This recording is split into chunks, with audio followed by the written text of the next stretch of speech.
you. Good evening. Welcome to the Design Review Board meeting of April 14th, 2022. The meeting is now called to order, and we welcome everyone and the public and applicants to our first in-person meeting in well over a year. So we are very happy to have everyone. This Design Review Board meeting is being broadcast live on Glendale TV, is viewable on Spectrum Cable Channel 6 and AT&T UVerse Channel 99. Meetings are also streamed live in high definition on the city's webpage at www.glendaleca.gov/live and on youtube.com/myglendale. And also on Apple TV, Roku, and Amazon Fire devices using a free app called ScreenWeave and choosing Glendale TV from the menu. Meetings are also archived on the city's website for viewing anytime at glendaleca.gov/agendas. For public comments and questions during the meeting, please call 818-937-8100. City staff will be submitting the questions and comments in real time to the appropriate person. Current Design Review Board agendas for all projects are posted online on the Planning Division's website, and agendas are available at www.glendaleca.gov.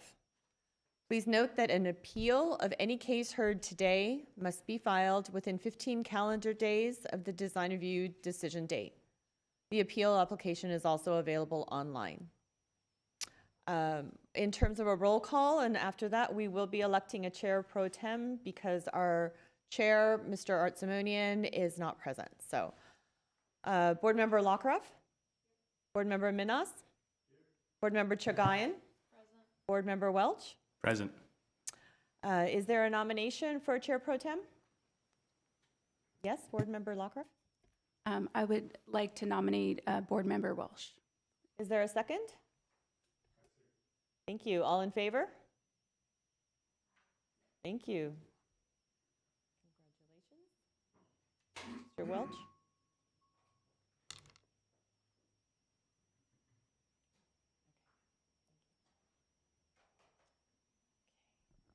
And if the board members would be so kind as to make sure that their mics are on at this point. Okay, next item on today's agenda, reports regarding posting of the agenda. The agenda for the April 14th, 2022 regular meeting of the Glendale Design Review Board was posted on the city's website on April 7th, 2022, and on the bulletin board outside City Hall on April 8th, 2022. Approval of minutes, and these would be the minutes from February 24th, 2022. I believe that there was a correction made to one of the records of decision, one of the conditions of approval, and the updated minutes were forwarded to all board members present. So with that, are there any other comments this evening regarding the minutes? No. All right. And so is there a motion to approve the minutes? I move to approve the minutes. The revised? The revised minutes, yes. Great. Thank you, Board Member Chagayan. Is there a second? I second. Thank you, Board Member Lockeroff. In terms of a roll call, Board Member Chagayan? Yes. Board Member Lockeroff? Yes. Board Member Minas? I wasn't here. That's right, I apologize. Yes, you were not. You will not be voting this evening. And then Chair Pro Tem Welch? Yes. Thank you. Motion passes to approve the minutes, 3-0. Next up, oral communication. Discussion is limited to items not a part of this agenda. I see no callers for oral communication, which brings us then to board commission member comments. Are there any comments? I would just like to make a comment that it is nice to be back amongst you all in person. So it is nice to be in live at City Hall having these hearings. So appreciate that. Thank you. Second that as well. So there are no items on tonight's old business calendar. We have 3 cases under new business. I'd like to note that the first item on today's agenda, which is a modification of an approved hotel project located at 1633 Victory Boulevard, and this would be Design Review Board case number 2101078. This item is being taken off the calendar and will be renoticed when it is brought back before the board.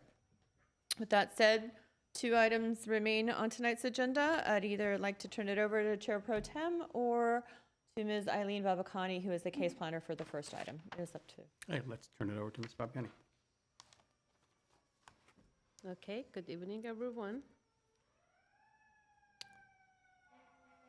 Does it work? Okay. I'm presenting design review case with the case number PDR 2112521 for proposed development located at 526, this is the wrong one, for development located at 520 and 534 North Glendale Avenue. The project site is approximately 55,884 square feet or 1.28 acre, located on the northeast corner of Glendale Avenue and Doran Street. The existing site consists of 9 adjoining lots with flat topography. I lost the PowerPoint.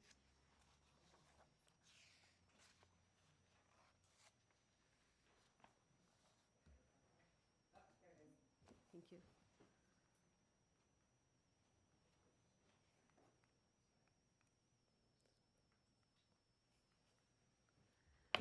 Currently, there is an existing 7,794 square foot, one-story retail store and a parking lot built in 1972 on the project site that are proposed to be removed.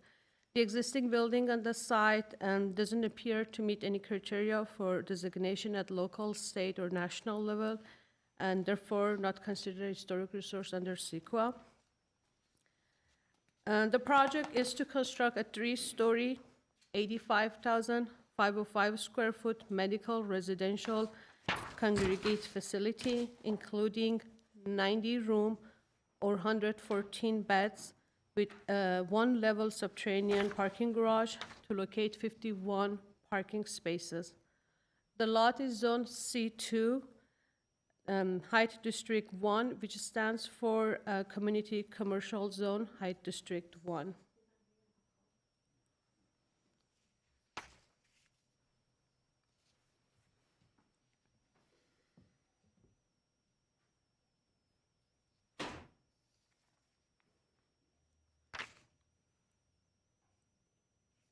The project involves of 15,500 cubic yards of cut and 200 cubic yards of fill, which is happening mostly for the subterranean parking garage here for this project. In terms of the site planning for this project, the site planning overall is appropriate to the site and also to its surrounding properties because it conforms to prevailing setbacks along Glendale Avenue and also along Doran Street. And also it maintains appropriate sidewalk width. Also the site planning is similar to the existing commercial buildings in the surrounding neighborhood.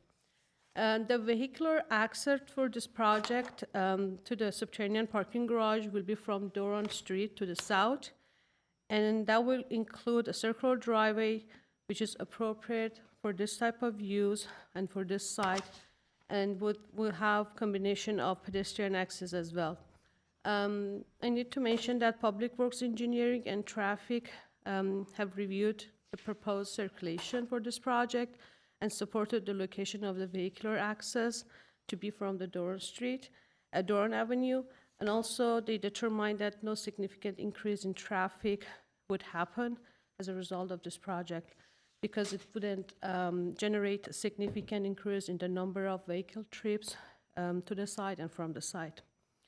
The design and the building footprint for this project is broken into 3 wings, allowing for wide open spaces at the entry facing Doran Avenue and also Doran Street, and also for locating gardens and open spaces for the resident of this building to the north of the project site.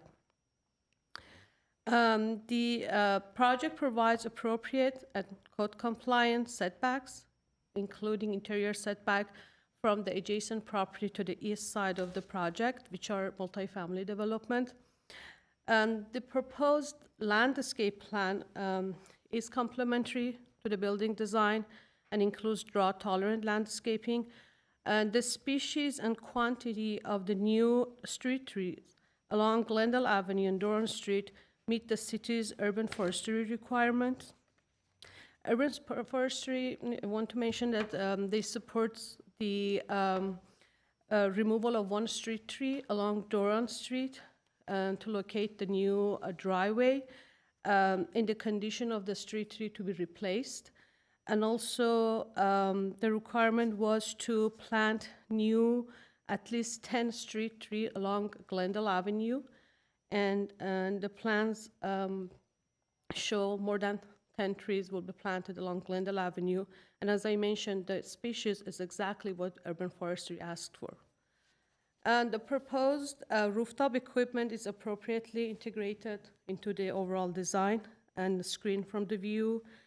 And also need to mention that the trash bins for this project and recycling containers are located in the semi-subterranean parking garage, therefore not visible from public right away.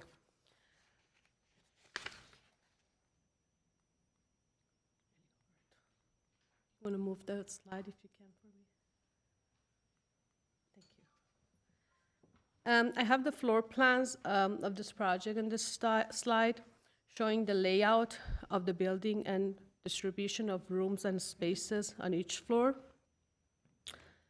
And in this slide, I'm going to talk about the mass and scale of this project, which staff believes the mass and scale of this building are appropriate and relate to its surrounding context. The building design introduced multiple forms and various cladding materials and changes in architectural details representing appropriate proportions. Also, the design itself represents 3 wings, as I mentioned, in different direction, helps breaking up the massing and makes the design appropriate to the residential multifamily building in the neighborhood.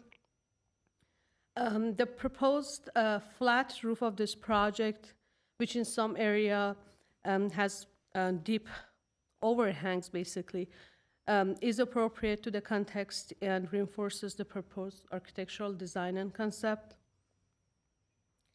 And the rhythmic and reputation of projecting roof supported by the large diagonal braces, and also a combination of reputation of this different type of, I think we have 2 different type of stone veneer here, different type of stone veneer and cladding material for this building itself creates articulation and volumes that, especially along Glendale Avenue, which has the long facade for this project, creates well-articulated facade on that along Glendale Avenue. The project has overall height of 34 feet and 11 inches, which is lower than the maximum height limit of 35 feet for this zone. And as I mentioned, the primary entrance to this building will be located to the south from Durham Street, with combination of circular driveway, pedestrian access, and also there is an entry canopy well integrated into the design, promotes pedestrian activity in that facade. This slide presents the site section drawing for this project.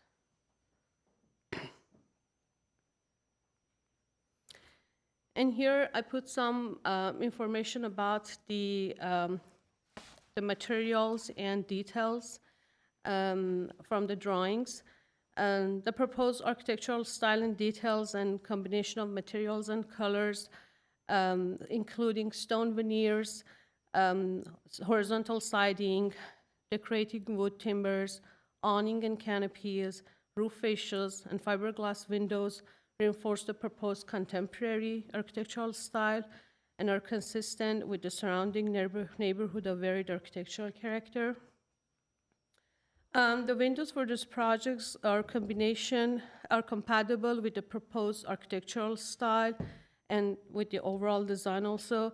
The windows will be fiberglass and recessed within the walls with exterior trims with combination of casement and fixed windows. At the conclusion, staff recommends approval of this design review case with condition to provide details of parking garage door or gate appropriate to the building design, and the door that doesn't have reflective glass surface or panels. For condition number 2, staff is recommending to update plans to provide cut sheet and also show the appropriate location of the design of exterior light fixtures, and to ensure that the building and site are not overlit and that fixture facing the adjacent property prevent lighting spillover. For condition number 3, basically the decorative driveway finish pavers has been proposed for the project based on the project drawing. However, the drawings do not indicate the detail and color of the pavers. A condition of approval is recommended to update drawings to include details and color of the proposed pavers appropriate to the design concept and color palette. And for condition number 4, that the pending parcel map application, case number PPM2 112522, to merge the existing 9 parcel into 1 parcel to be approved and recorded prior to building permit issuance. And that was my presentation. I'm ready for your question. Thank you, Ms. Babakani. Do any of the board members have questions for staff? I had just a couple of questions. Where would the 200 cubic yard of fill be placed within the property? I mean, I noticed that there's 15,500 cubic yard of excavation from the garage. But where would you place the 200 cubic yard? I believe the applicant or engineer from the applicant team can answer that question. This is the information received by the applicant.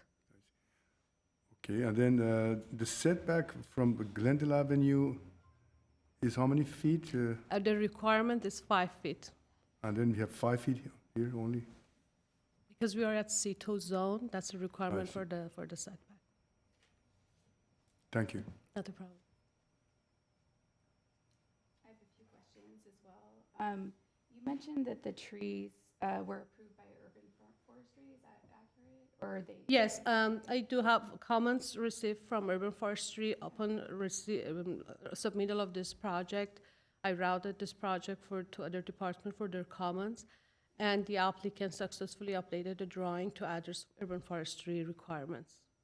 Okay. The trees that I saw in the plan, I think they had a 4-foot canopy. Was that accurate? I just wanted to confirm if they're shade trees, versus decorative. I'm not sure about the canopies, but I think we have 11 or 12 trees new trees along Glendale Avenue. Right. And then at the end of the day, this project will be reviewed prior to permit issuance by Public Works and Urban Forestry to make sure that the proposed trees they're going to have enough canopy to grow or for the maintenance or whatever needed to be done. Right. And that was my other question too, is if they had enough room for, an adequate canopy within the if you felt that they had enough room within the setbacks provided to provide decent shade for the pedestrians.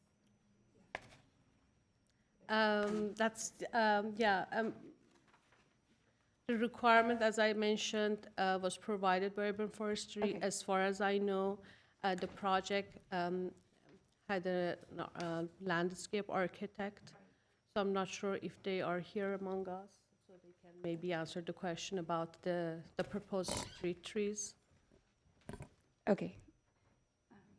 And then also I was wondering if in the process of this design, if you discussed with the applicant, if including more entrances along the Glendale Avenue, to the facility. I don't know if there was any discussion on that, and I was just, I do not recall any discussion about having more entrances from Glendale. okay, But I do know that they have a certain type of design for their projects in different cities, and probably they can explain more of like their right, I'll ideas or how the facility is going to function. okay. Thank you. I think in our design review, we recognize that this is a long facade, but because of the very specific use, it didn't seem necessary to have, there wouldn't be a lot of pedestrian traffic using this building. And that's why we focused a lot on the articulation along Glendale, just for the background on our end. Thank you. I have one more question, if I may.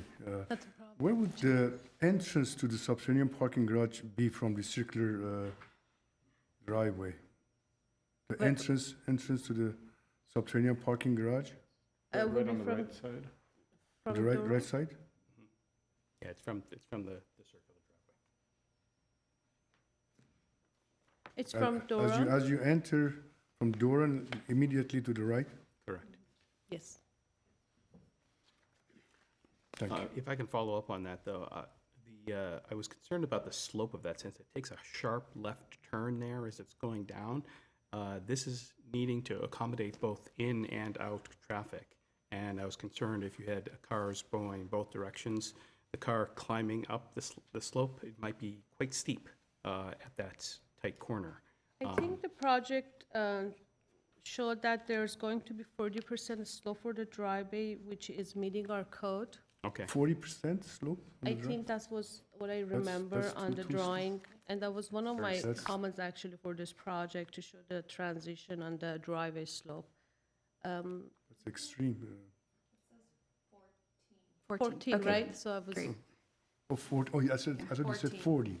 no, no, At the 14. yeah. steepest port, or is that in the middle of the slope? Yeah, I of the think driveway? it has to be less than 20 feet, 20%, Yeah, and right, they okay. are at 14%.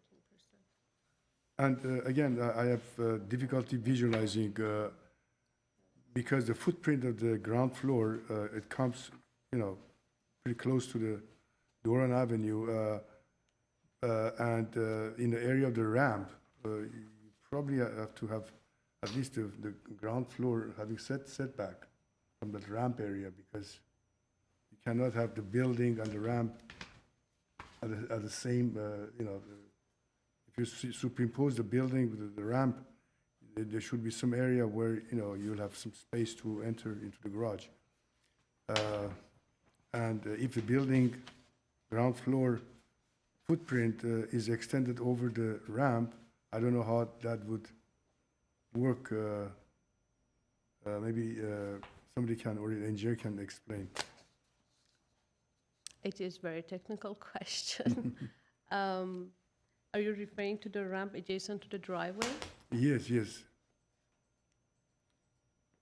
I think I don't even have a section drawing of that, but probably that's something building and safety staff. Oh, I see. Can regulate. Okay. It's I not see. something that we regulate based on our zoning code.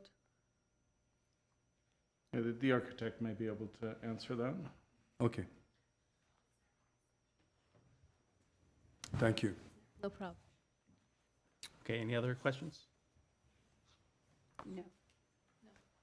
Okay, so we will go ahead and open the public hearing and invite the applicant to come up. First speaker is Mr. Rodney Khan. Good evening, Chairman and board members and city staff. My name is Rodney Khan, and my offices are located here in the city of Glendale. And I agree, it's nice to see you in person again. So, as a resident of the city of Glendale with elderly parents, I'm excited to welcome such a quality organization such as Sunrise Senior Living and what we feel is such a quality project for our community. The site planning, the design, the detailing, the enhanced materials on the buildings, all of this will substantially upgrade the neighborhood. And we think it will be a catalyst or a benchmark for other projects that will follow after us. Is there a way I can? I can maybe. Should I just point at it? Okay, perfect. Or you can use yours. Yeah, that'd be better. The proposed use is classified as a residential congregate living medical use, which is a permitted primary use in this commercial zone. And the development itself, this 3-story, 90-unit facility, will provide senior assisted living units, but also memory care units. This is a by right project, which requires no variances, no exceptions, no deviations from code.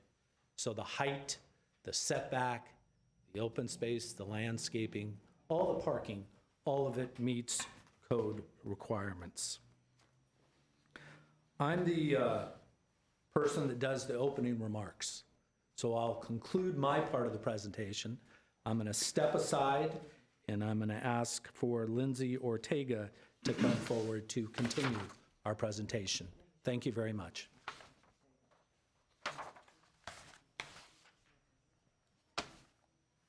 Hello, I'm Lindsay Ortega. I'm with Sagecrest Planning, and I'm here to represent Sunrise Senior Living. Let's see if I can, yeah, here we go. So Sunrise Senior Living, my company's been working with them for over 5 years. We work on Sunrise Senior Livings throughout Southern California, and Sunrise is a leading provider of assisted living and senior services in the United States and in Canada. They have over 276 locations, of which 261 of those locations are here in the United States. They provide assisted living, independent living, memory care, and skilled nursing facilities. And this particular project is memory care and assisted living.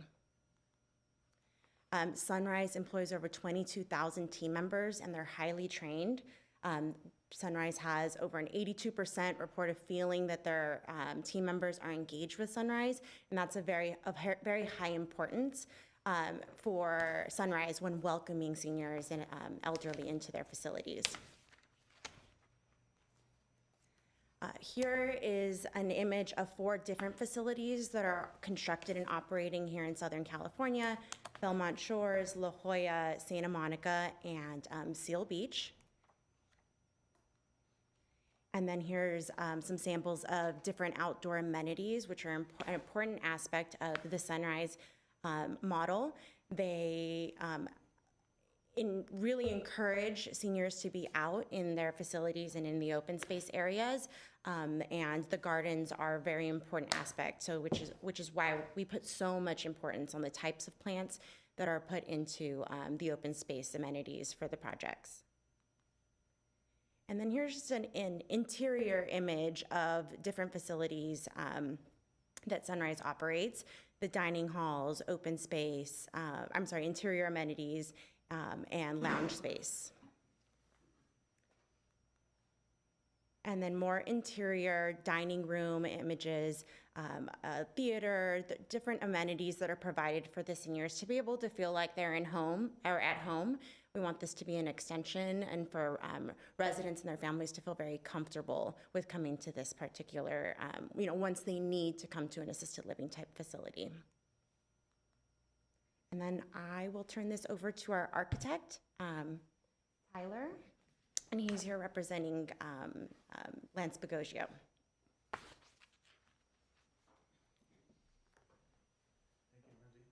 Again, my name is Tyler Depew. I'm with Lance Bogio Architects based out of Denver, Colorado.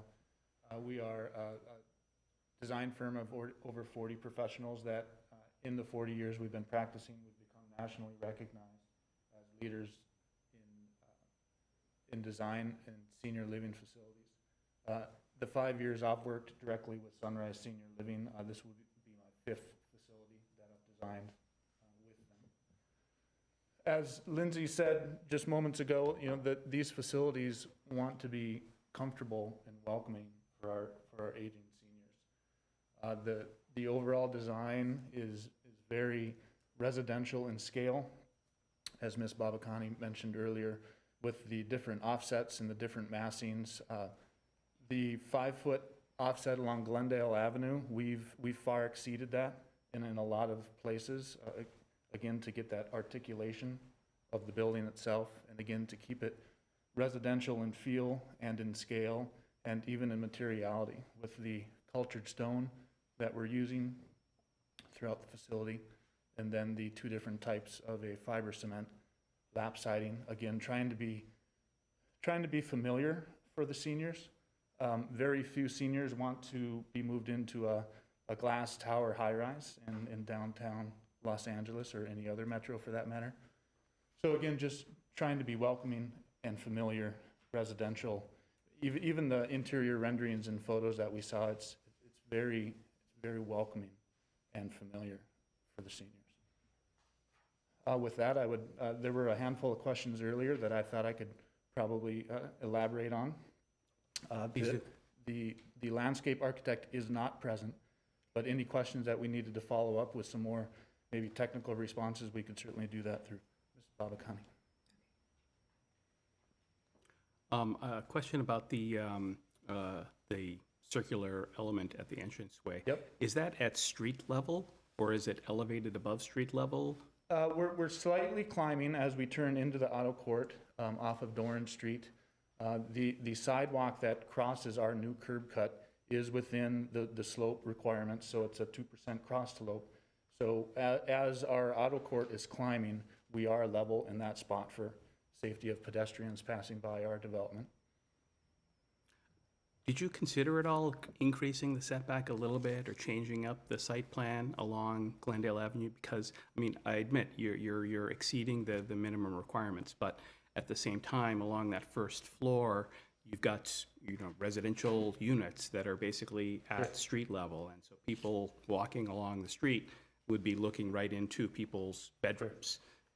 So, a height differential or screening materials or a larger setback might have been something I would consider having to do. I'm trying to find a site plan graphic that would illustrate that, but we are, like I said earlier, if you can see the articulations and the ins and outs of this, what would be the west facade, when we are closest to the sidewalk at Glendale, we're at that 5-foot setback.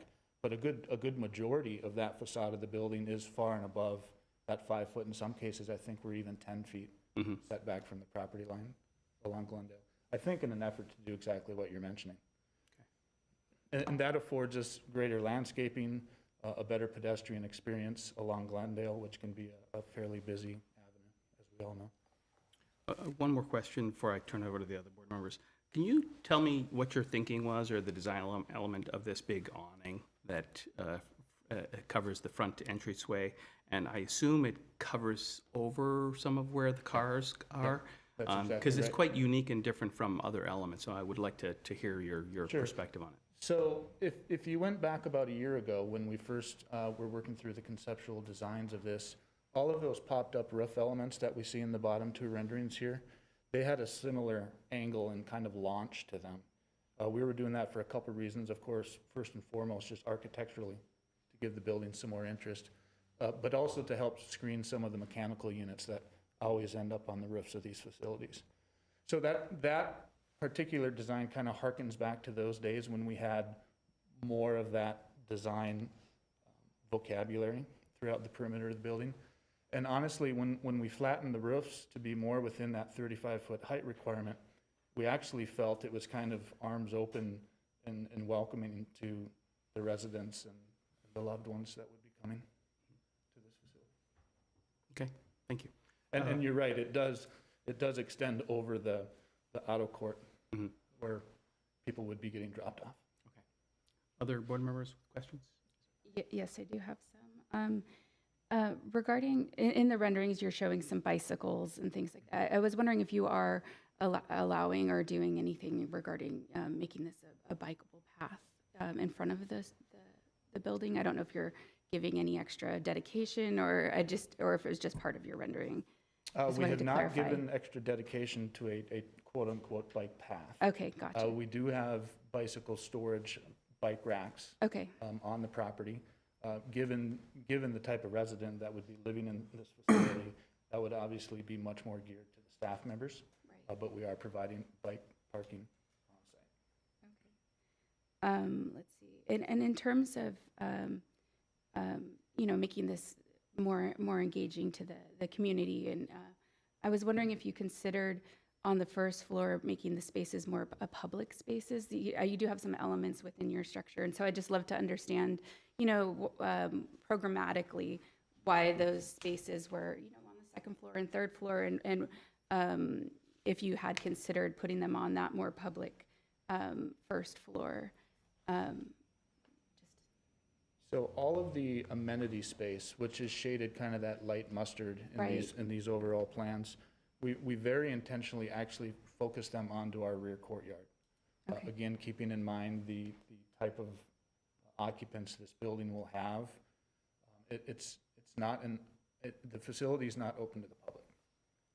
So I think that kind of addresses some of the comments that were brought up earlier, that why don't we have a quote-unquote entrance to the facility along Glendale Avenue?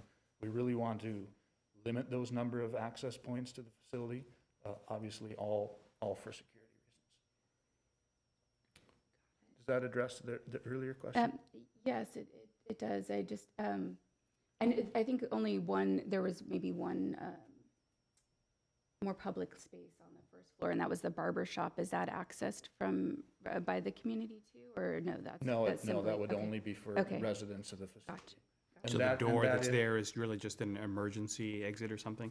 I'm sorry? The door that's marked there on the plans is, We're still considering a small little, so relative to grade as Glendale climbs, as you're headed north, we're considering a small little sunken courtyard, and by sunken, I mean we're a couple feet below the adjacent sidewalk. We're not sure from a security perspective if that's the most appropriate thing to do, but that is the one door that would have led out of the salon, which is on the first floor west side, that you've probably noticed in the plans. Do any of the community members, do they always have assistance essentially when they leave the facility, or are they able to just? My I guess, understanding operationally is whenever Right. any resident would leave, they are with a staff member, Okay, whether that's an afternoon outing to go shopping. okay. They would always be escorted, yes.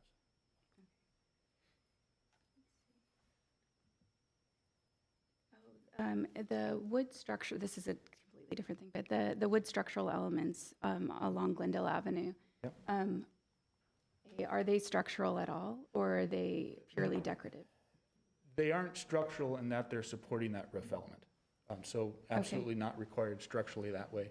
Okay, The only way I would say these are structural in nature, since they are kind of tipping out from the building, they really just need to be able to support themselves. okay. Yes.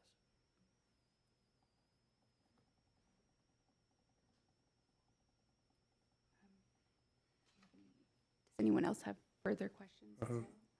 I mean, I did have, so you've already answered some of my similar questions, but I guess the way the facility functions for all the parking spaces, is that mostly for employees and visitors, or is there not traffic? Combination of both. Yeah, Okay. there's obviously very little place for even short-term parking in that auto court. So yes, it's a combination of primarily staff, but also visitors. I think our parking count down below is 51 spaces right now. And that's far and above what we would need from a zoning calculation perspective. And it was mentioned that the motor court was something that is necessary for this type of use. Is that because you anticipate a lot of drop-off traffic, or? Well, every building, regardless of its use, needs that front door.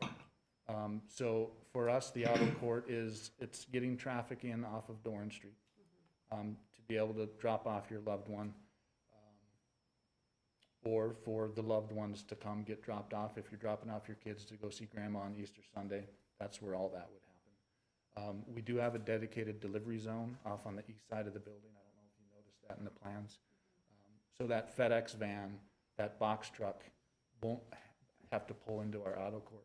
It's all meant for that kind of arrival sequence and being able to get off that busier Doran Street. Okay. And then the assisted outings, for example, would Yep. take place? Of course, you would load your residents there. Our parking garage does have enough height in it where Sunrise keeps a shuttle, a 6 or 8 person shuttle on site for those types of events.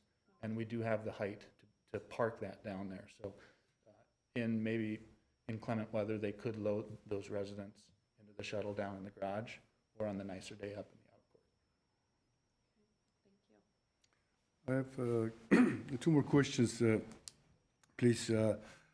I mean, considering that the width of the sidewalk along Glendale Avenue is rather narrow. I mean, it's not very large, wide sidewalk. I would have liked to see, as Chair Welch indicated, a little bit more setback from Glendale Avenue to accommodate or create a little bit more cushion for a safe pedestrians walking on the sidewalk. And the second one was, what type of, say, privacy barriers do you have? I mean, the buildings being so close to the property line along Glendale Avenue, for the ground units. Sure. You know, I mean, do you have like a solid block wall, or I mean, so that people will not be able to see the inside of the units walking on the sidewalk? Sure. So kind of a 3-part answer to that last one. Like I said earlier, where we're stepping the building in and out in an effort to get more landscaping. That's kind of privacy level number 1. Mm-hmm. For the residents. So all of those blue boxes that we see in that right floor plan, which is the first floor plan, those are all resident units looking directly onto Glendale Avenue. So the wider landscaping zone is level 1 of getting some additional screening there. Every resident unit is provided with window blinds, so there's that level of control inside from the resident.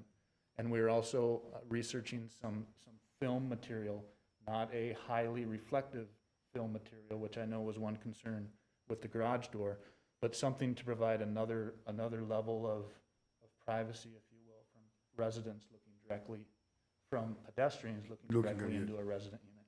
So it'd be like one-way vision, just from inside outside, not from outside. Yeah, just something so you're not looking through a clear pane of glass into somebody's home, essentially. Thank you. One more question. So it was mentioned that the traffic bureau dictated where the driveway would be, that it should be on Doran Street, but did they tell you exactly where it should go on the street, or that was open for your site planning? I know we always want to get away from the intersection as much as possible, so we did that. My understanding is this has gone through traffic review and everything has been blessed from that perspective. But yes, we tried to pull that as far away from the intersection as possible.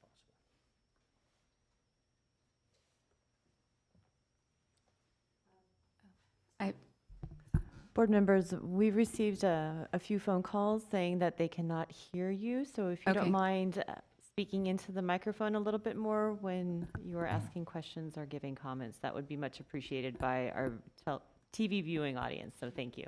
Thank you. I do have another question.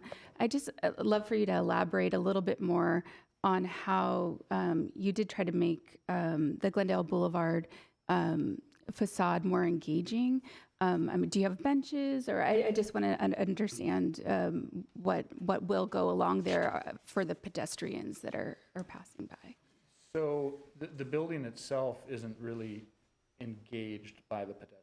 Okay. What we're trying to do to improve that pedestrian experience is, again, by kind of articulating the building. You know, we're a 35-foot tall building that's potentially 5 feet away from you.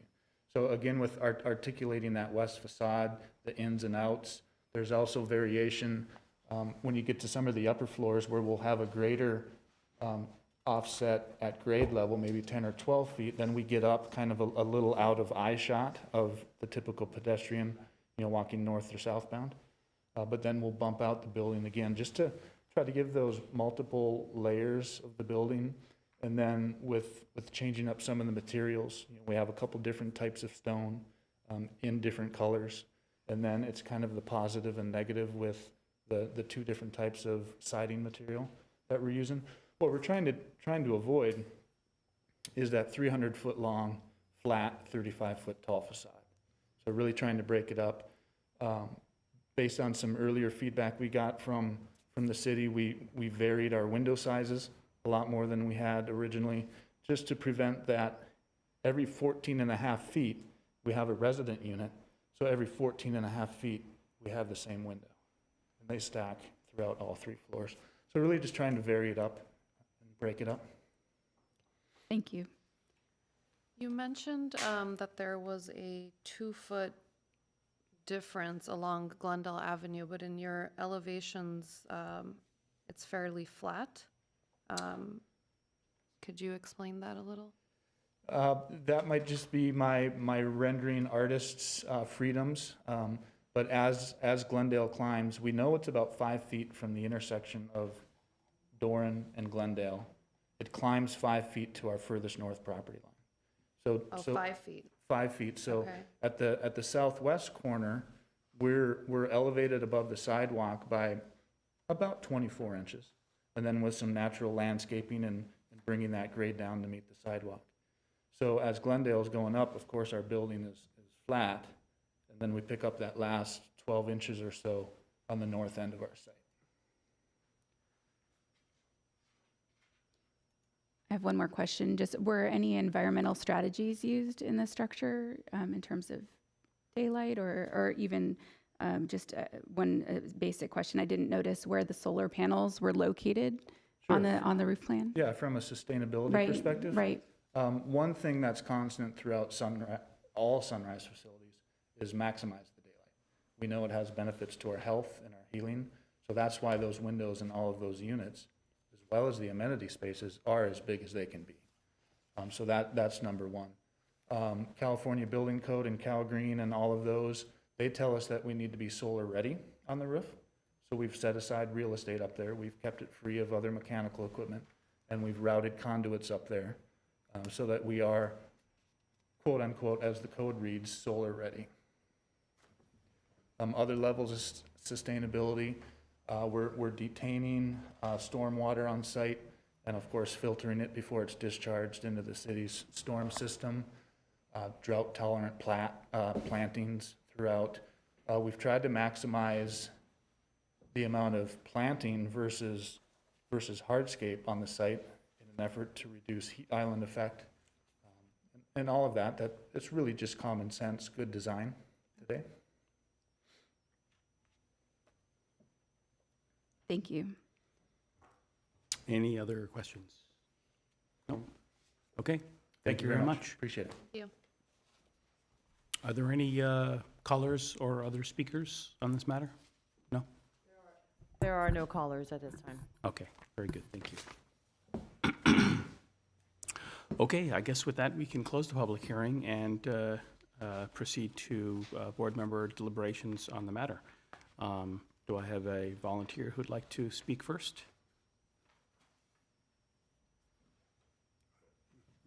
Go ahead. Okay, board member Locker. Sure. Let's see. I think overall, this building, the function of the building, it makes sense in the neighborhood. I think that there's a lot of things in the neighborhood that would support this building. I think that the outdoor spaces for the community are lovely. You know, the courtyards that were created. However, my main concern for this project is as we've been discussing, the facade on Glendale Boulevard. It is such a prominent and invisible facade that it's right off the freeway, and it's a long expanse.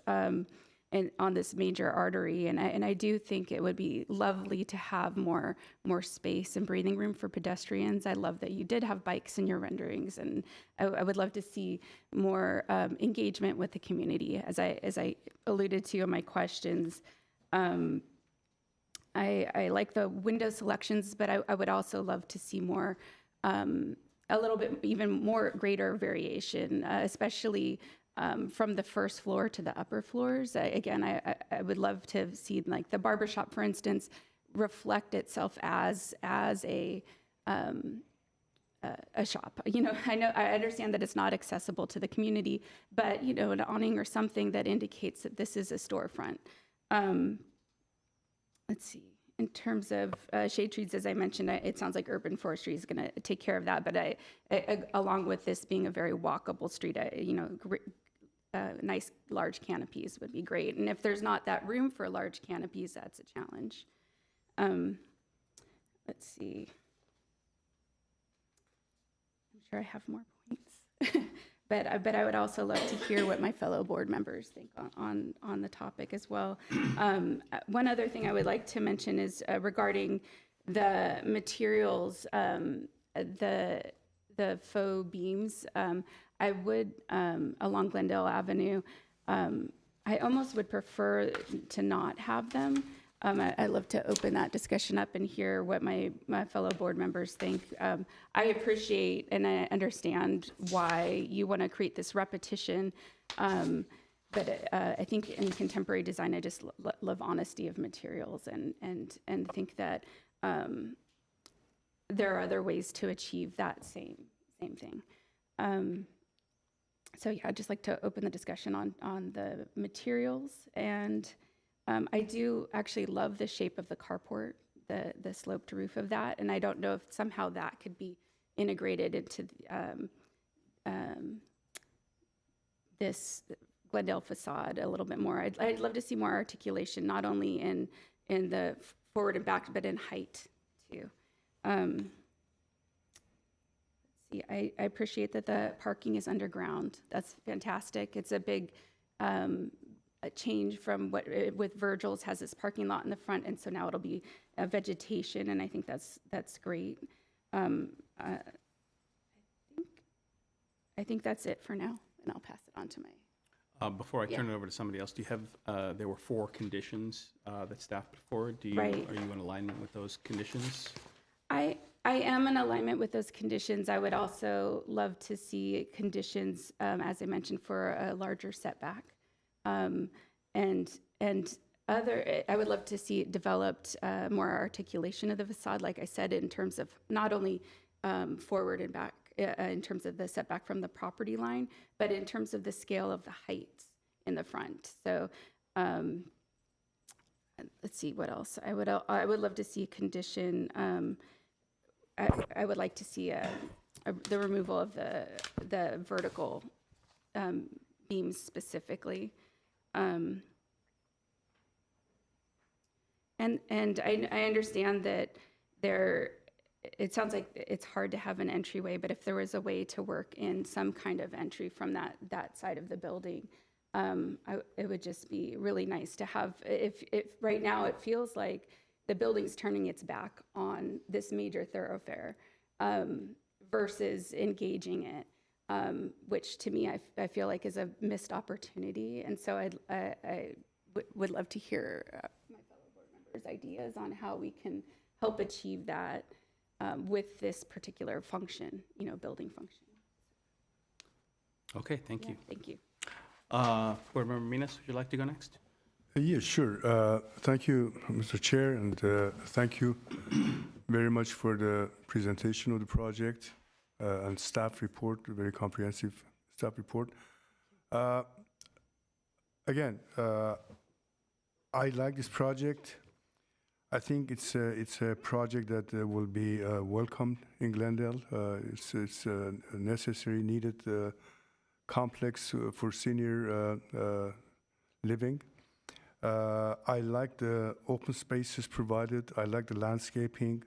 I like the circular entry from Doran, not interacting with the Glendale Avenue traffic situation. I would have actually liked to see, as I indicated before, a little bit more setback from Glendale Avenue, but I'm looking at the plans and the building being as narrow as it is along north-south, any reduction, any increase in the setback or of the structure probably is going to compromise certain units in a building. If there was, say, ample width of the structure, I could have seen that, say, increasing setback by few feet would not have grossly altered the design of the project. But in this case, I believe that this narrowing of the structure will have effects on certain units in the structure. I do agree with the conditions of approval by the staff. Okay, thank you. Board Member Chagai? Thank you. I too agree that this is a wonderful project for our city. Anytime we could take care of our elders, I think it's always appreciated. I had the same concerns about the setback and also the variation in window sizes. I would agree, and I'm glad you actually mentioned the angled of the roof in the motor court, because that one of my comments was going to be that I felt like the rooftops were too flat, and it just, that interest, as you spoke about, is something I would have loved to have seen, and it's unfortunate that that went away strictly because of height limitations. I love the use of, varying materials, the attention to detail. So I appreciate that there's a lot of thought that went into the design, and you guys shared some images of the interiors, which looked lovely, and you could tell there's a lot of thought going into the needs for this assisted living facility. The garden is beautiful. It's always wonderful to have outdoor space like that.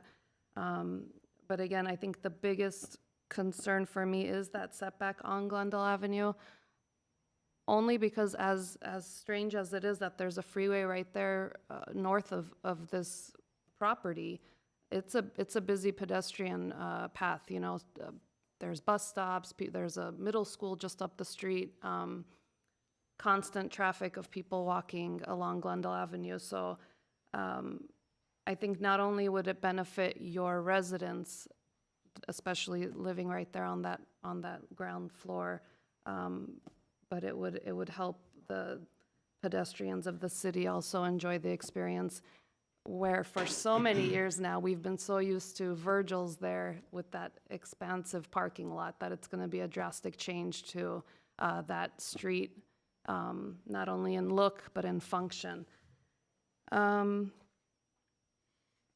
Yeah, the roof, the flatness of the roof, I think, was the only other thing for me, but otherwise I'm in agreement with the conditions and support of the project. And maybe we can talk out anything else that we want to add.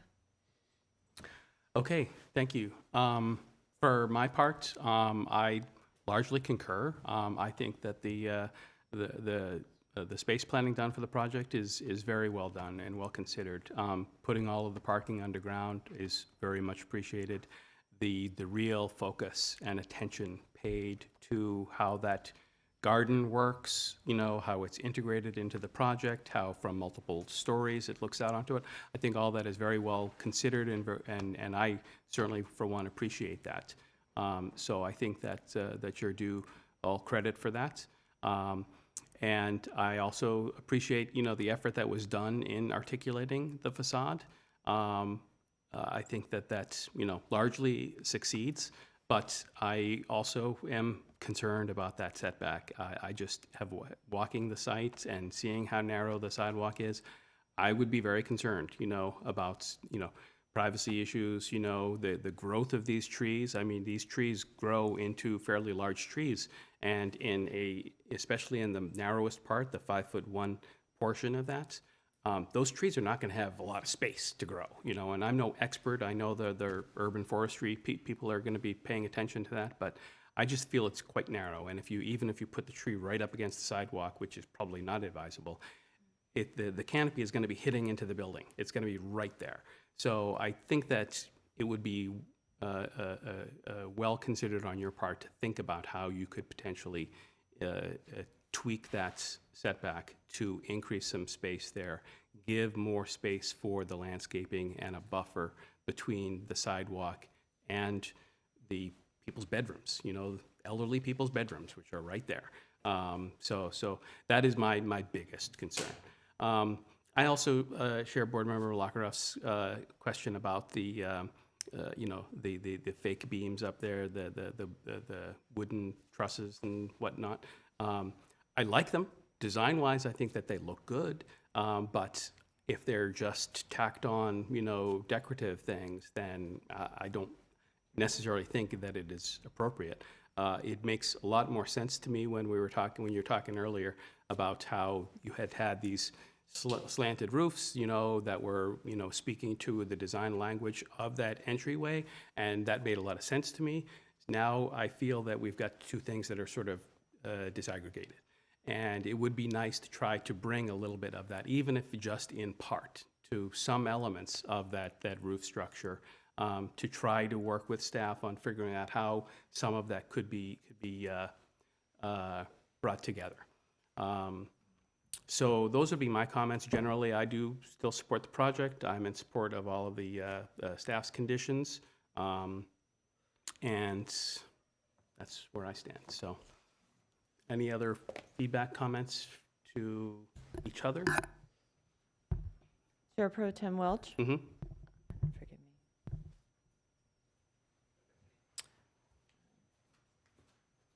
We had a few sidebar comments that we'd like to bring to the board. Okay. And Okay. that would be in regards to comments made by you in terms of the roof line and whatnot.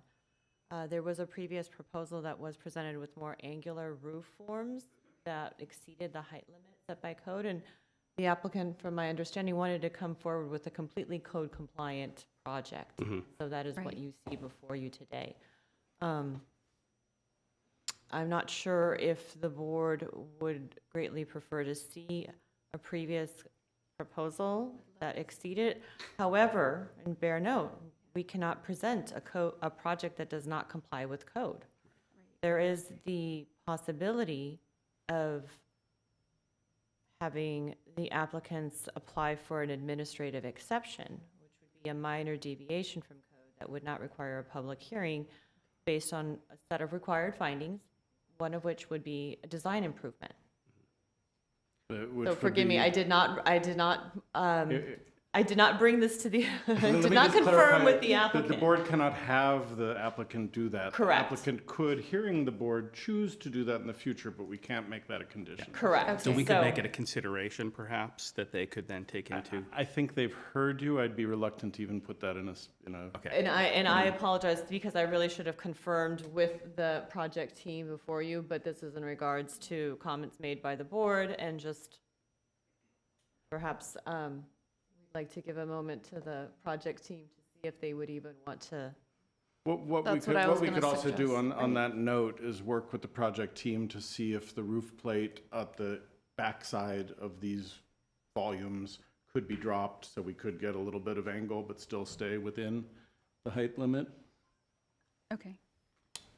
And Okay, let's reopen the public hearing for a brief moment to hear some feedback here. Thank you very much. Once again, Rodney Kahn. There's really two items that came up. One, we did have that pitch or that slope originally, but that did trigger an administrative exception. And then when we were told that that would require a public hearing and go to the Planning Commission. So we didn't want to do that. The second thing is then it takes our height over a certain threshold, which changes our setback adjacent to the residential to the east. And now we have a setback problem there. So one push here pushes us over here, and that causes great heartache on that east side, even just going up over that 35-foot threshold, the way the code is written. Okay. But to address this, if the board, it sounds like the board's interested in this, we could put a consideration or even a condition possibly that, and the condition would read something, it would have a caveat if possible, achieve a solution to allow some level of canted roof that still maintains the code limit for height. And if they find for whatever reason dropping that roof plate isn't going to work because of ceiling heights in the units on the motor court side, or for whatever reason, we just won't get that effect. If the board can live with the flat kind of roof, Okay. that's a possible condition or consideration. One last thing, if I can. We clearly heard you.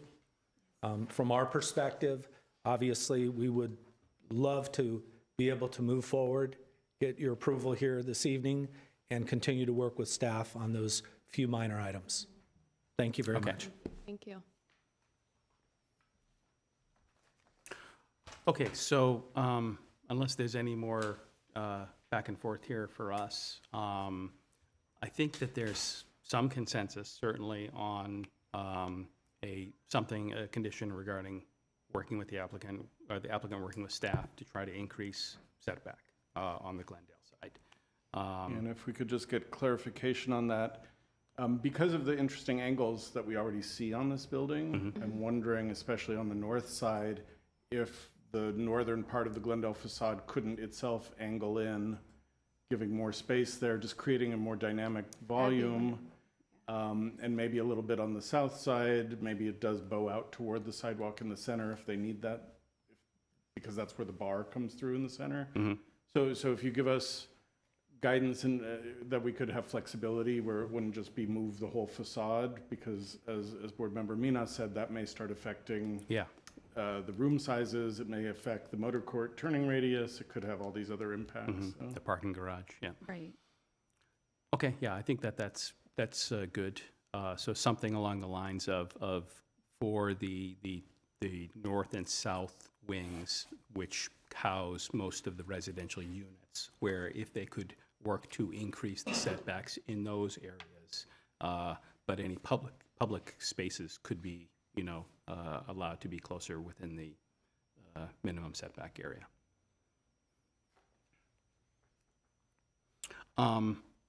I didn't quite hear consensus on the wood elements, so I want to get some discussion on that. What do you think?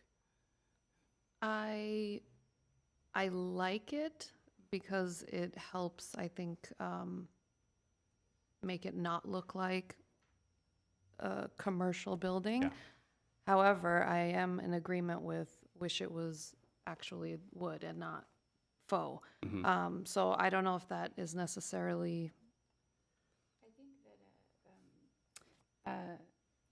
that perhaps a compromise in that I appreciate the rafters or the beams that are coming across in wood, and I like that it appears that under the eaves are wood as well. That maybe there's a way to bring that in. It's for me, it's more the vertical elements that seem unneeded, and so I'd love to hear. If I could just put in a shout out for old architecture and even craftsman architecture, where there are often false structural elements that are there for design meaning rather than structural meaning. When we saw these elements, and especially when the roofs were angled, they really looked sharp, and they seemed to add something here that I think would be lost if we just had 3 floors and a flat roof projecting. Yeah, no, I mean, I agree. Aesthetically, I like it. I think that it works with the design. And another alternative is that they don't have to have a faux wood finish. They could just have a solid colored finish that blended in with other aspects of the design. Sometimes the fake wood does look super fake. So That's one concern.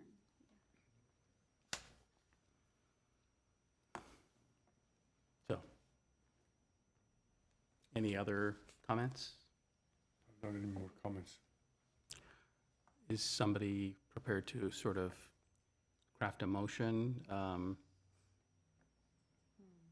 get some feedback from staff, or? Could we, maybe have Mr. Platt read back to us what he believes was consensus of the board? I'll do my best. Thank you.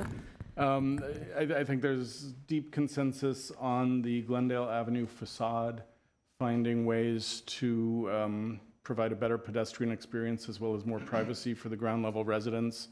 One of those ways that the board wants to condition definitely is to increase the setback, possibly just at the north and south portions of that wing. I don't know that it would be, if they were able to find a way to push the entire wing back, if that was their preference in terms of functionality, I assume the board would be okay with that. Definitely. Both of those options. If you have a sense of how much distance we're talking, because I know it's not infinite here, I'm thinking at least a couple of feet probably to, I don't think a 6-inch change is going to be meaningful in any way. Right. Yeah. Right. I see what. Okay, so we'll write that condition with a little bit of flexibility built in.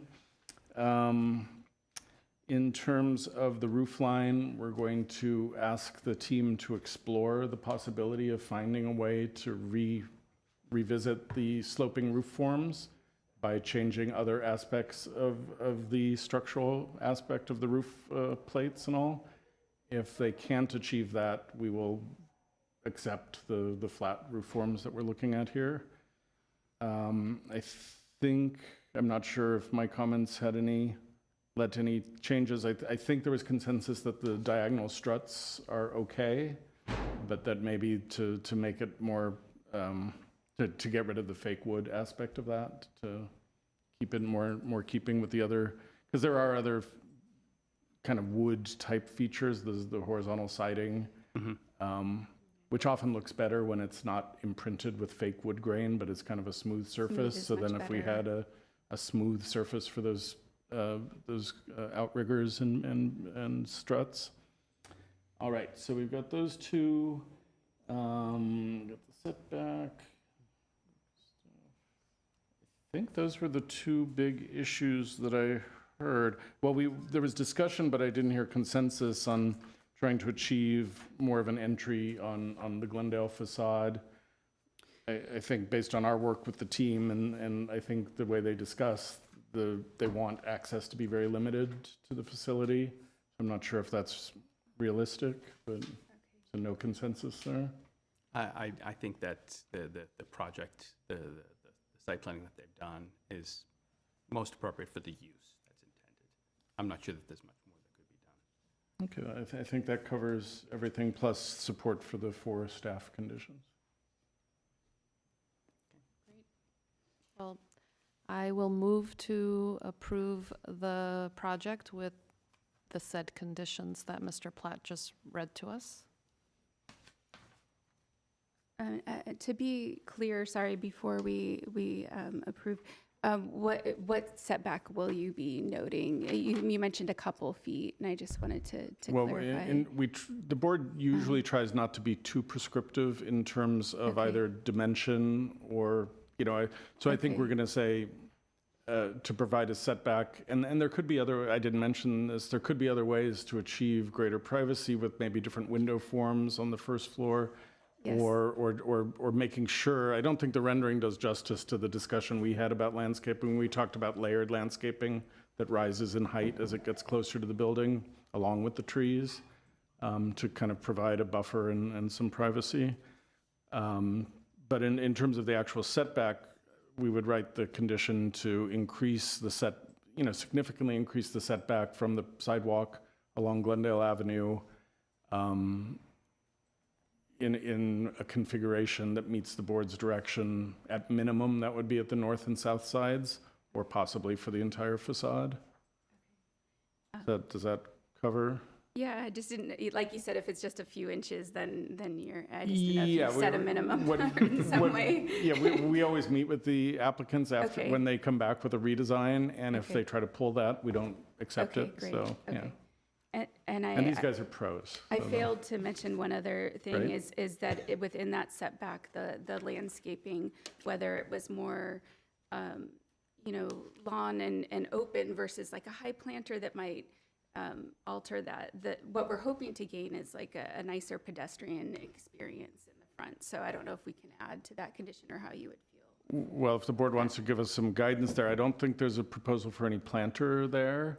Right. And I don't think we would want it to just be grass running from sidewalk to building. So I would think it would be layered planting beds with lower planting along the sidewalk and higher as you get closer to the building, plus the tree wells. I guess, It could be there whatever you. are several buildings on the street that do have grass, though, in that neighborhood specifically. So that would actually be quite lovely, but I know that then there's the privacy. It could challenge, invite too. people to come Yeah, closer to the right, windows when right, they're trying to which is- avoid yeah, that. So. Gotcha. Okay. Okay, so Thank we you. have a motion made. Is there a second? I second. I second. Okay, this is a roll call. Board Member Chikaya, Yes? Board Member Lucker, Yes. Board Member Minas, Yes. and Board Member Welch. Yes. Thank you so much. Motion passed. Good luck to you all. Thank you.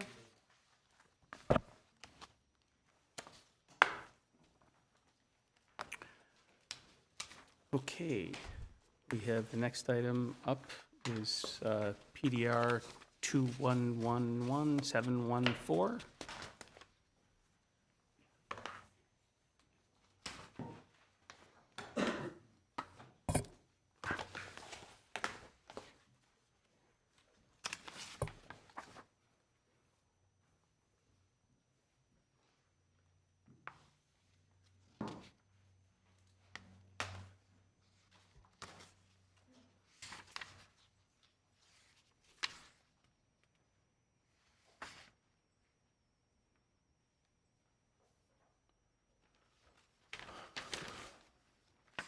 You ready?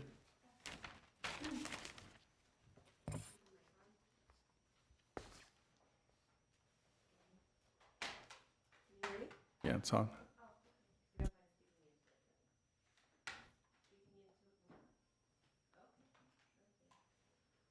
Good evening and thank you. This is case number PDR 2111714.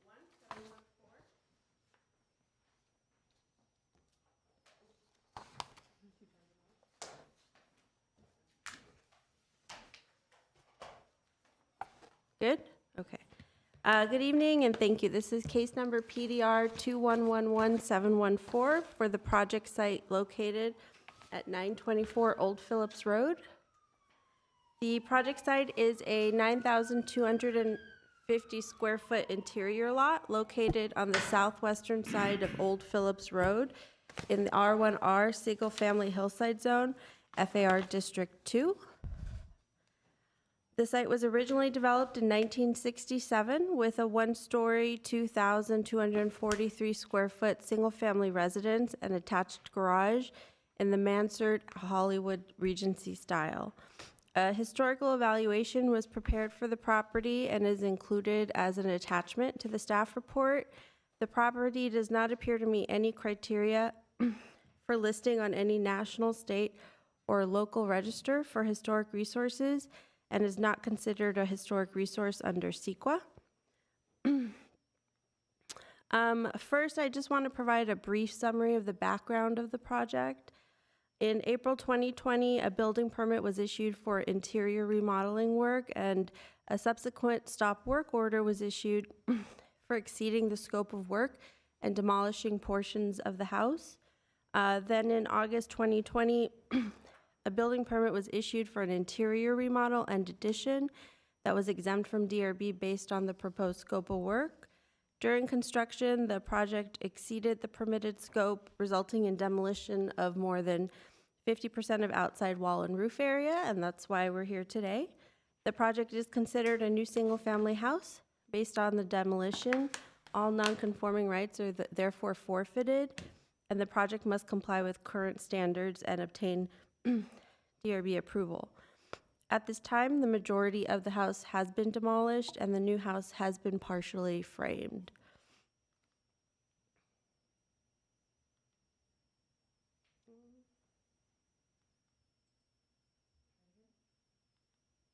Okay. The applicant is proposing to construct a new two-story, approximately 3,000 a 300 square foot single-family house with an attached two-car garage. Overall, the site planning will remain relatively unchanged, with the new building footprint cited on the lot similar to the previous condition. The proposed footprint complies with all zoning regulations, including street front and interior setbacks. The attached two-car garage is consistent with both the neighborhood pattern and the existing condition. The driveway will be modified to accommodate the required interior setback of the new house, and access will be taken from the existing curb cut. Staff is recommending a condition of approval related to the driveway paving, so that it is decorative, consistent with our requirements, and we are recommending that consideration be given to a permeable paving material.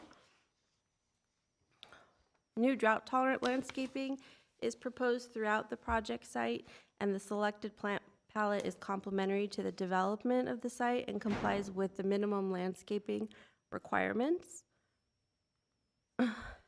This image just shows the first floor plan for the new house. This image shows the second floor plan. As it relates to mass and scale, while the second floor is appropriately placed at the higher portion of the site, its limited step backs from the first floor below create somewhat of an imposing mass overlooking the backyard of the adjacent house.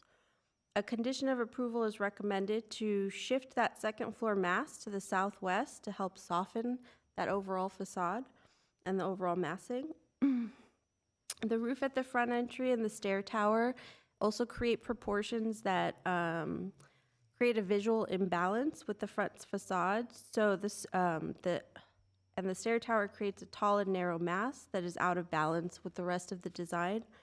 Staff is recommending conditions of approval to reduce the height at the front entry so the fascia aligns with the right side of the house, that the height of the column piers also be reduced, and that the area of the stair tower be restudied to create a break between the first and second levels. The predominant neighborhood pattern consists of one-story homes with a few two-story homes scattered among them. The project site is located in between a one-story and a two-story house. The overall height of the new house will be 23 feet 10 inches, and the proposed hipped roof forms are appropriate to the design. The roofs at the entryway, stair tower, and second floor are not well integrated. Staff is recommending that the roof design be revised to avoid the appearance of multiple independent roof forms.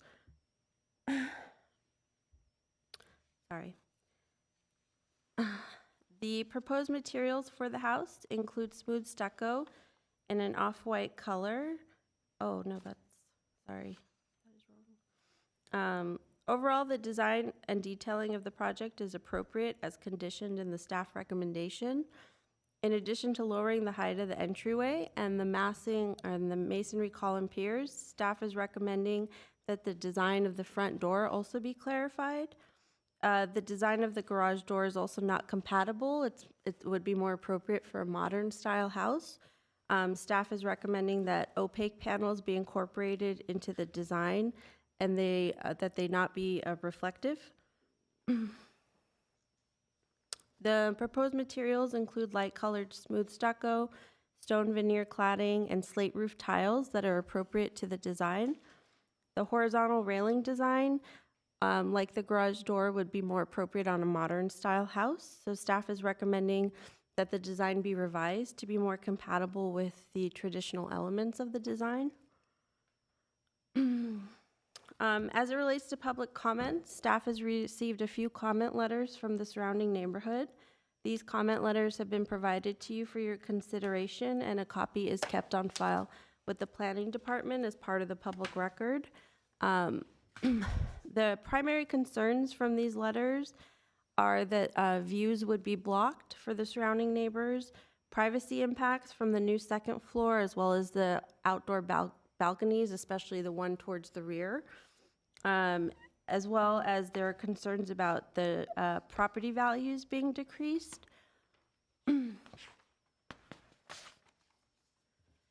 Staff, again, is recommending approval of the project with several conditions related to the overall mass and scale of the house, the impacts of the second floor and the balcony, as well as some of the exterior detailing and facade features. Overall, there's 9 conditions of approval that we are recommending. That concludes my presentation. I am available for any questions. Does anyone have questions for it? Go ahead. Yes, I was wondering, it's more of a process question. So when you're working with the applicant and owner and you guys come to the conclusion of your recommendations with all these conditions, do you give this in advance to the applicant? And if so, how far in advance? Typically, we do this. This one was originally scheduled with a previous case planner several months ago, and I believe those conditions of approval were discussed. These have not been. My understanding is that a lot of this is consistent with past conversations, though, with the applicant. Okay. I guess, And maybe Jay. In this case, we didn't have as much dialogue with the applicant as we normally would like to. Part of it was because the project was begun, before the designs were already in place before we had a chance to really review it or talk about it as a conceptual project. understood. And then I guess the reason I ask is if they are given the conditions at a certain point, do they then decide when they're ready to come to the design review board to present, or do we schedule them first available? The reason I'm asking is because I feel like the conditions are a lot, and I just was wondering if in the process they could have had the chance or opportunity to have addressed some of these before they came to present. I guess you could ask the applicant how they feel the process went. We like I said, we like to have that time Right. to kind of understand a design and move forward as a collaborative effort as much as possible to get people to understand the guidelines and what we're looking for. But this case was, I think, a little different because of all the work that was done without permit and the plans that were developed previously. Understood. Thank you. Other questions? So from what I understand, there was a previously proposed addition to the house, one-story house, that was changed to the current plans. During the correct. construction, they did not follow up with the proposed addition. Rather, they demolished the old building altogether. Correct. During construction for the permit for the addition, they exceeded the scope of work and were issued a stop work order. I see. And that work was done in phases, where the front facade of the building was left in place while work was happening at the rear, and then the front facade began to be demolished as that new construction was occurring in that area. I see. So basically, what triggered the design review board was the fact that the valuation of the new construction would be more than 50% of the valuation of the house, or So- something triggered. From a zoning perspective, we don't look at the valuation. What we look at is the existing structure, and if more than 50% of outside wall and roof area is demolished, it's considered a non-conform, or it's considered gone, and it's a new house. And then at that point, they are required to essentially redesign, bring the project into compliance with code. I think here the setbacks were the biggest issue. And I think the garage was a little smaller than it's supposed to be. That's kind of how that process works. And then we work with them. And because it's a new house, we have to bring it to the board. And then you said the framing is it's been reframed. Based on what design was reframed? Did it follow the original footprint of the house, or? That's kind of what I was saying. It appears, and you can ask the architect specifically, but it appears that the as-built that we're looking at is similar to the drawings that you're considering tonight. The second floor hasn't been framed out, but you can see where the stairway is on the first level, kind of going up, and you can tell it's where it's proposed.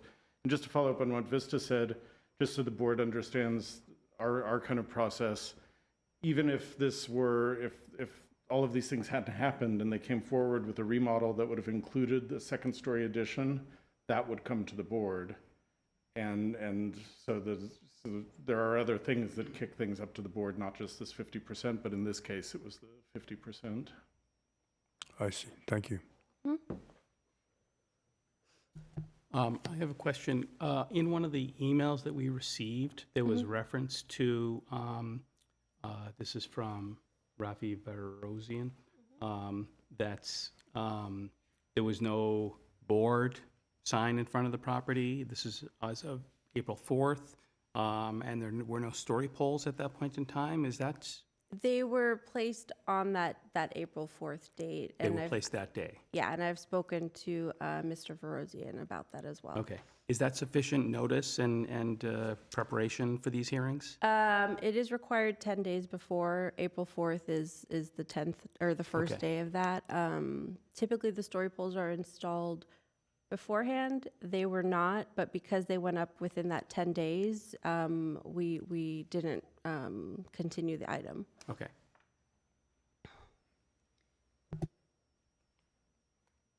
Yes, I do have a question. Regarding the windows, I believe that section was left blank, and I was just wondering if maybe I missed it, but I just wanted to see if you had any conditions or thoughts regarding the windows. Are you looking at a certain part of this staff report? Of the staff report. Okay. Let me just take a look. Yeah, and just so you know, in general, the format of these staff reports is if we think that the project, whatever aspect of the project meets the guidelines, we don't write anything. Right, so we may bring it up later in the bullet points where we talk about the design. Gotcha. But this is one effort we made to streamline the whole staff writing process and reading process. Oh, the check boxes, you mean? Yeah, Right. it should have been checked no, and then we did still provide the discussion that that was an oversight. I apologize. Oh, I'm no, sorry, I didn't see it. I wanted to confirm that. Let's see. Regarding the balcony, and that seems to be one of the main concerns. Is this something that you discussed in your review with the applicant, or have they done any sightline evaluations? I could not comment on that just because I took this over from a previous case planner. Jay, do you recall? And the architect might be able to speak to that based off his meetings with staff in the past. And I'm sorry, the question was? Just regarding the balcony, if there were any discussions regarding the balcony and sightlines and privacy with the staff. Yeah, we consider privacy at staff level, but when we know something is coming to the board, we kind of rely on people who would be impacted to let you know that there could be issues. Great. Okay. I have one more question. I noticed that, of course, the plan shows the addition to be on within the western part of the lot and not to the eastern part. But when I visited the site, I noticed that there's some posting above the garage also. Is there a plan to alter the garage height as part I of believe the height will be increasing with the new roof forms there. Nothing goes above the garage, only the ceiling will be raised by maybe that was like quite a bit actually. I eyeballed it to be close to like 6-7 feet above the existing. They're adding a hip roof structure that would extend over the garage too. Correct. So I think what's there now is more of a flat roof, plus the story poles. They are adding a hipped roof above that structure, and so it will be taller than what's there currently. I see, and the plan reflects that. Yes. Okay. Thank you. I do have another question. You had recommended the exploration of a second story on the other side of the stair. I just wanted to confirm exactly, that I'm understanding where you we're hoping to see that happen? So where the second floor is, we would want it to shift more towards the southwest of the site. And then at the stair tower, setting that in as well, or redesigning that area. There are probably different ways they could do that. Generally, that 2-story volume is not something we support. We typically want the second floors to step in from the first floor below. So it would require, revisiting that staircase and redesigning that. I see. Thank you.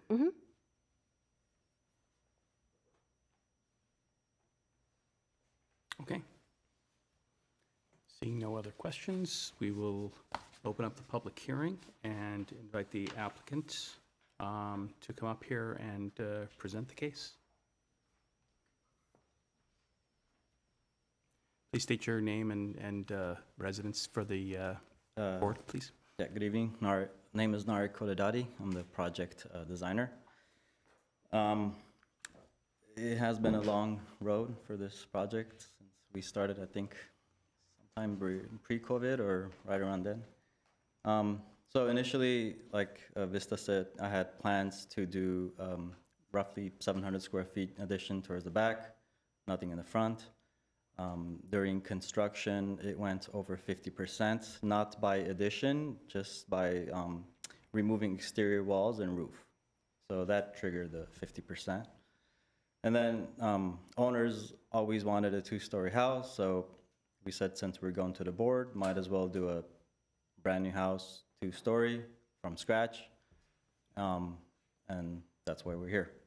Some of these recommendations or conditions are somewhat new to me since it was emailed. I think some of them I could have adjusted the plan if it's the entry roof heights lowering or matching with the rest of the eaves towards the garage, stuff like that. I think it's not a problem. We can do that. As far as the balcony on towards the back, I don't think I ever got a feedback making it smaller. Again, it's been the same size since we started. But again, if it's a problem to make it smaller, then I think we can do that. We can manage that. On top of the garage, that is a hip roof, so it's not a structure or second floor.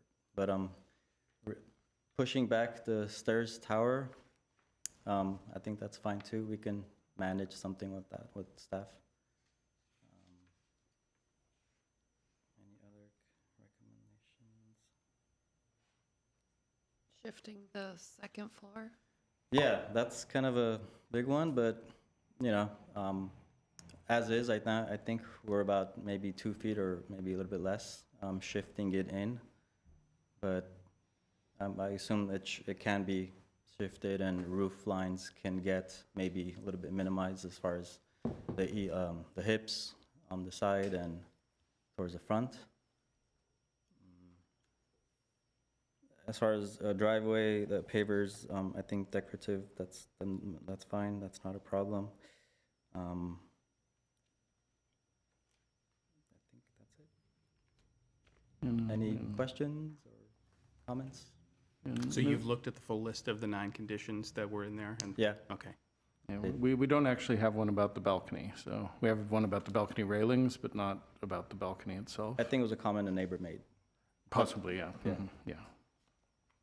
One question there. There are 2 large, The pillars? pillars at the front entry. Are those going to be removed? It won't be removed, but I can bring him down. I can bring the stone level down. Not the as stone, well. not the new ones. There's existing ones. Oh, that yeah, are yeah, there. yes. Those will be removed? Yes, Okay, that doesn't meet code. okay. So you are realizing that the neighbor in the back, fronting Royal Boulevard, both of them, actually see the superstructure from their backyard. And I looked at some photos, and you are able to recess that We can second either- story Yeah, so that it'll be less again. You can never fight to eliminate the privacy issues, but at least soften it. We can so soften that it, sure. to be more acceptable or pleasurable to look at it. Okay. Minimize maybe windows or take them higher if possible. Yeah, I didn't particularly have any problem with the balcony because that was recessed quite a bit The front from balcony? the rear. The rear one? Yeah, the rear one was. The rear one, You yeah. had quite a bit of setback from the Yeah, from the and, exterior wall Correct. to the north. So yeah. I didn't have any problem with that. But And towards the back, it looks over a hillside. I think it's the neighbors. It's just an empty field of trees, and yeah, it's not really in someone's backyard. I do have a question, just in terms of the lighting, I wasn't clear, there wasn't a lighting plan, and I saw sconces on the elevations.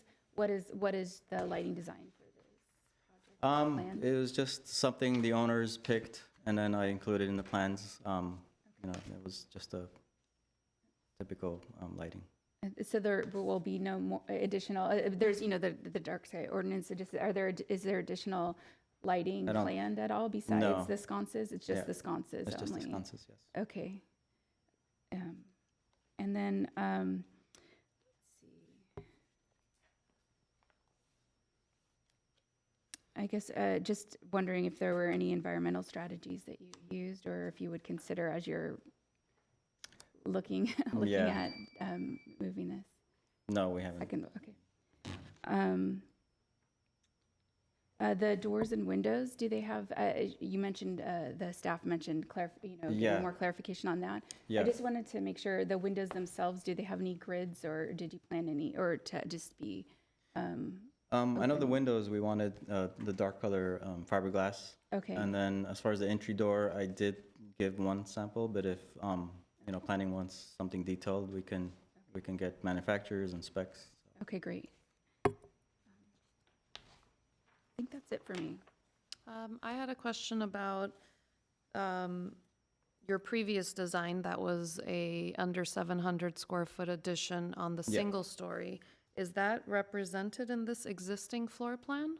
Or is that, It's in the back, so it's that back yes. corner that's Where the- labeled the master bedroom was what was, No, on the other side, where the kitchen, where the new kitchen is, the previous addition was on that side.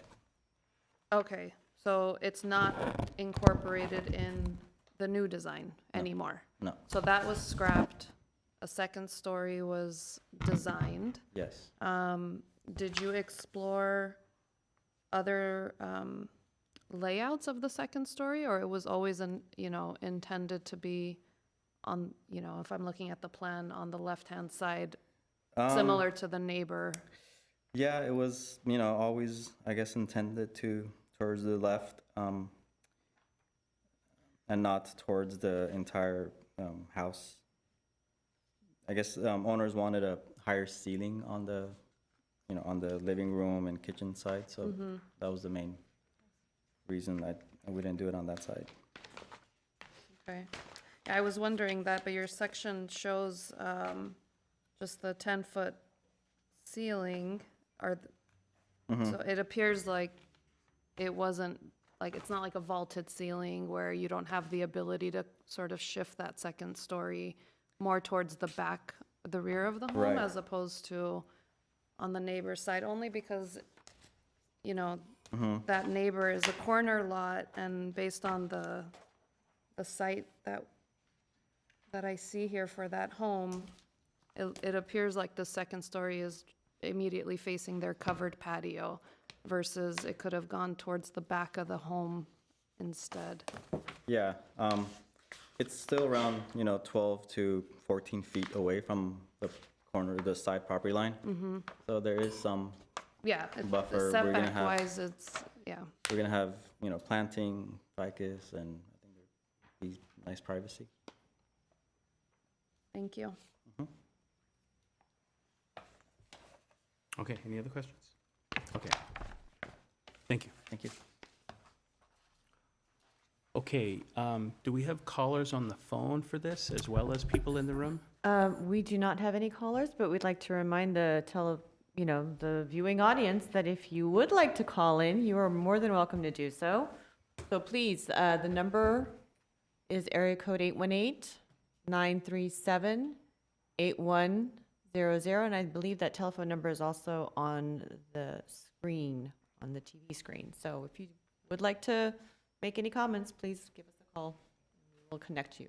Otherwise, I do believe we have 4 members of the public who have submitted speaker cards. We do. Okay, thank you. And just let me know if we do get any callers, please. Thank you. First speaker is Anna Kachatrian.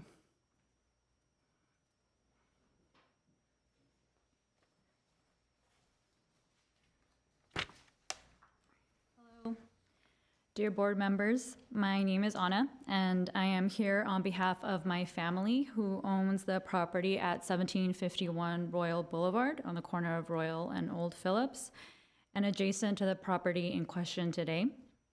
My family has owned our home for 35 years, and one of our favorite aspects of our home has been the surrounding view of the mountains. That is until recently when that view was entirely obstructed by the construction of the new house next door. As construction began, we noticed that the proximity of the house was much closer than the previous one, as well as being obviously much taller. And while that was somewhat concerning, it wasn't until we realized that what we were seeing was just the first floor, and the plan was to add a second floor on top of that we became a lot more concerned. In recent weeks, as the flags were added to demonstrate exactly how tall the final house would be, it became overwhelmingly clear how disruptive this would be to our daily lives. When we received the notice for this public hearing, I knew I had to use the opportunity to come and express our 2 biggest concerns on behalf of my family. The first is that having a house that literally towers over our backyard is going to reduce the value of our own home if we were to ever sell it.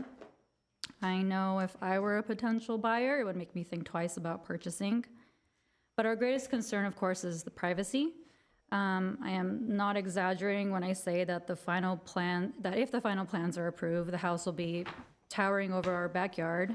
I have a sick mother and grandmother at home that spend the entirety of their days in our living room and kitchen that overlook our backyard.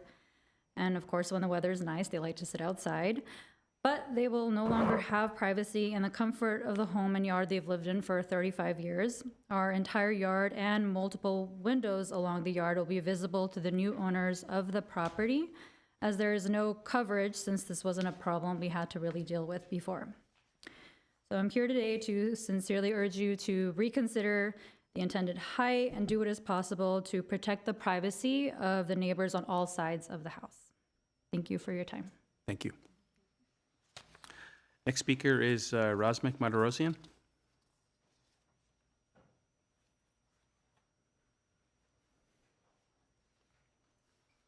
Hello, board members. My name is Razmik Martirosyan. I live in 1003 Old Phillips Road.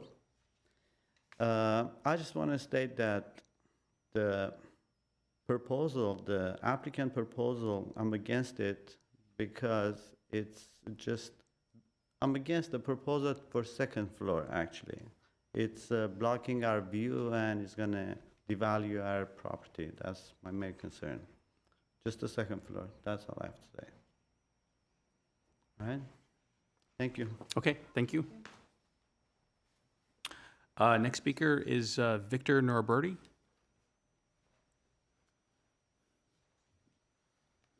Board members, my name is Victor Norberti, and I'm the owner at 1755 Royal Boulevard. So, as one of the upset resident owners surrounding this property, the 924 Old Phillips Road, I would like to address the privacy violations from the newly proposed second-story addition, as well as a number of major concerns regarding this seemingly never-ending construction project.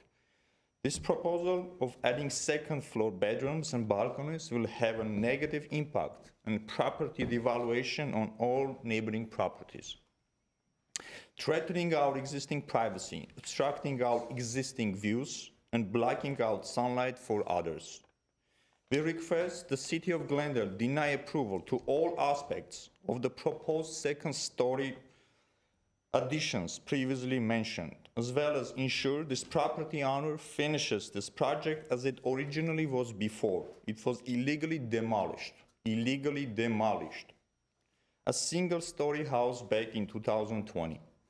So back in 2020, when I saw our current house for the first time during the open house event with our real estate agent, we also noticed this construction going on right across the street from our property, existing property. Then I asked the agent, can you check if the construction is gonna have second floor? The agent says, sure, I'll check it. After a day or so, he called me and says, no, Victor, don't worry. There is no second story construction, there is no second floor, and you're good. It's just a permit for them remodeling the whole building and adding 700 square feet in the back. So you're totally fine. And it was a big decision for us, based on that assumption that current house is not gonna have any second flooring. So had the proposed two-story home existed when my family were looking to buy our current house in 2020, we would absolutely thought twice about living with the proposed privacy and view concessions. We can only imagine how future home buyers would feel and the negative impact it would unquestionably have on our property values. Thank you so much. Excuse me, where is your property located at? Yeah, my property is kind of hidden, so it's basically on Old Phillips, but the numbers are on Royal. But it says The one up Yeah, just right, the one that you see the pole just facing, right? Go So- up more? No. Yes. Yeah, right there. Right across, yeah. So it's not 1755 Royal Boulevard, it's 1755 Old Phillips. No, No, it's 1755 Royal. I mean, The street yeah, I turns. can work with Old Phillips too. Ah, I see. I see. With the pool, yeah, all right, thank you.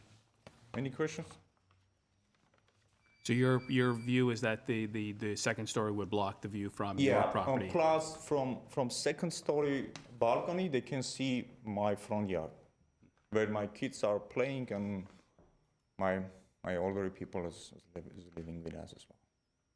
Our only problem, as the other neighbor mentioned, second story. We'll be fine with the just one-story building house that was before. I mean, the whole issue is with us is the second story, guys. Okay. Thank you, sir.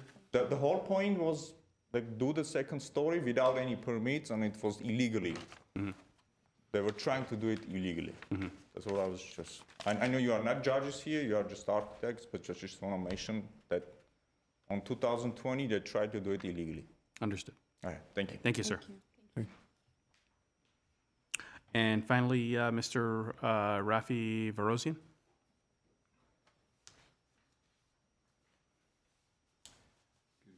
Gentlemen, ladies, and my name is Rafi Varosian. I'm the property owner of 1741 Royal Boulevard. My property is adjacent to the south or backyard elevation of 924 Old Phillips Road. Basically, the owner's proposal of adding the second floor bedrooms, the back bedroom would face directly into our property's patio area, and the balcony, which is 40 feet long, it would mostly face, over, but, there's a direct view also, at slight angle of the entire backyard as well. It's not just facing like just a field of trees. Again, what all my fellow neighbors have said, same exact concern is the second story. Due to the pandemic period starting in 2020, the construction owner first started demolition work. This project kind of slid by without the regular oversight from inspectors, taking full advantage of the shutdown and all that. And, we also request that the City of Glendale moving forward carefully ensures this construction owner adheres to all building and safety codes as the construction is ongoing, including any tall, load-bearing retaining block walls, as I attached in my photos. They were constructed without any kind of land surveys, inspections, or engineering. Basically, the inspector had taken a photo of some, used piping, used as rebar. That's not going to hold up, any kind of soil weight. Back when the owner started the demolition, he also asked me for permission to remove some of my landscaping adjacent to our property, citing some ambiguous reasons. In good faith, I allowed him to trim some of the trees down to a certain level, but regardless of what we talked about, the trees were removed completely the next day. I didn't, pursue any kind of remedy, but the incident gave me some insight on our new neighbor. Fast forward to today, considering the unsightly and unfinished wooden structure this construction owner has left for us to endure for 2 years, I can't stress enough that my concern is that the privacy and integrity of our properties and our values for not just mine, but for all neighboring properties are fully protected for current and future homeowners. Thank you. Thank you. Mr. Verosian, question. Is your property, does that extend all the way back there into that sort of vacant lot? Correct. So there's a slope that comes down about 25 to 30 feet or so, and and it flattens out at the bottom, and so that's all part of my property right there. So that, Correct. so is that a vacant lot your backyard? Yes, that's all That's part of your backyard, property? but most of it is unusable slope until you get to the bottom, south corner right there. There's a large section that's fairly flat. But we don't really use any of that portion. It's just my concern is the balcony being 40 feet in length, at certain points, it does look straight into my patio area, and that's a privacy concern of ours.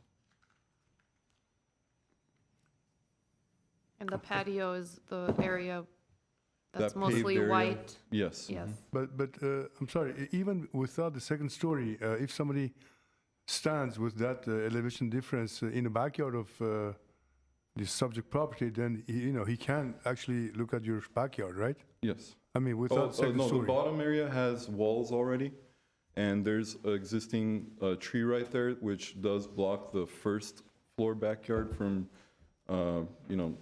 if you zoom in, there is kind of like a tall block fence right there. But, obviously that balcony would be overlooking that existing 6-foot fence. And which block wall was replaced with pipe rebars? I mean, Right there, there's a straight line right there, yeah.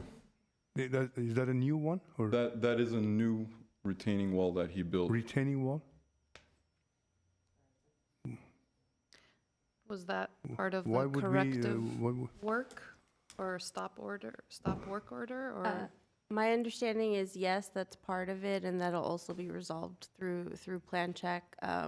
We'll look at the heights, we'll look at the location, make sure it's on the subject property, stuff like that. Okay. Thank you, Mr. Verosian. Thank you. Thank you. Have there been any callers that have called in? Okay, great. We have actually several callers at the moment. Elvis Unjunian. Elvis, you are live on the air with the Design Review Board. Hi, good morning to board members. I just wanted to say I'm in support of this house on Old Phillips. I believe this adds more beauty to our community, which I have been living for 3 generations now. I've met with the owners, and we just look forward to this new enhancement.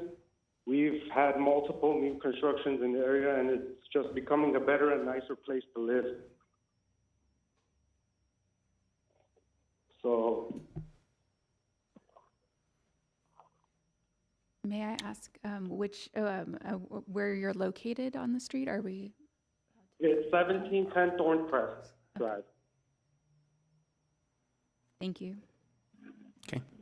Thank you very much for your call. Next caller, Noreen Demerch. Noreen, you're live on the air. Yes, good evening. I saw the proposal and I just couldn't not call and participate and let you guys all know what a great visual that was and like a great proposal for the future. I would say I'm born and raised in Glendale, lived in Glendale. I live on 760 Ridge Drive. And I would say just go ahead. I'm a real estate myself and a loan officer. And I would say just go ahead and approve this. This is beautiful. And it'll just do nothing but make our Glendale look nicer and beautiful. Okay, thank you. Next caller? We have no other callers. No other callers, okay. Okay, we can invite Mr. Kodati to return up here. You'll have a few minutes. What do we usually give, 2 minutes to rebut?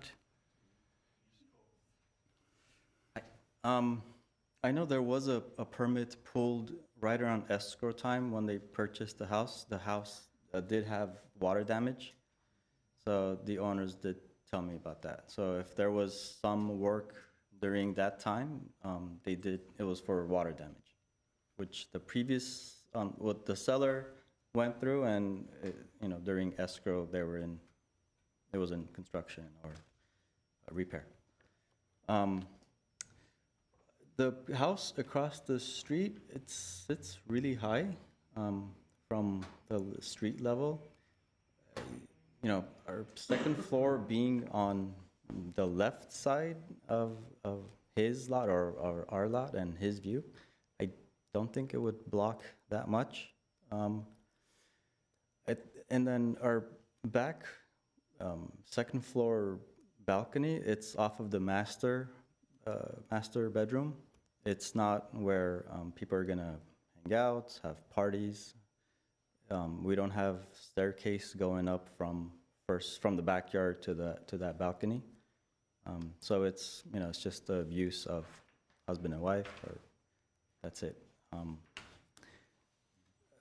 Any other comments?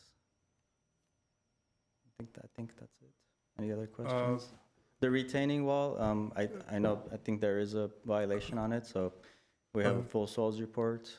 If it needs to be repaired, we will meet the code. I'm just a little bit puzzled, Narek, as to why would someone build a retaining wall at the top of a slope? Doing what? I mean, backfilling to expand the yard, or? I believe it was for backfilling, yeah.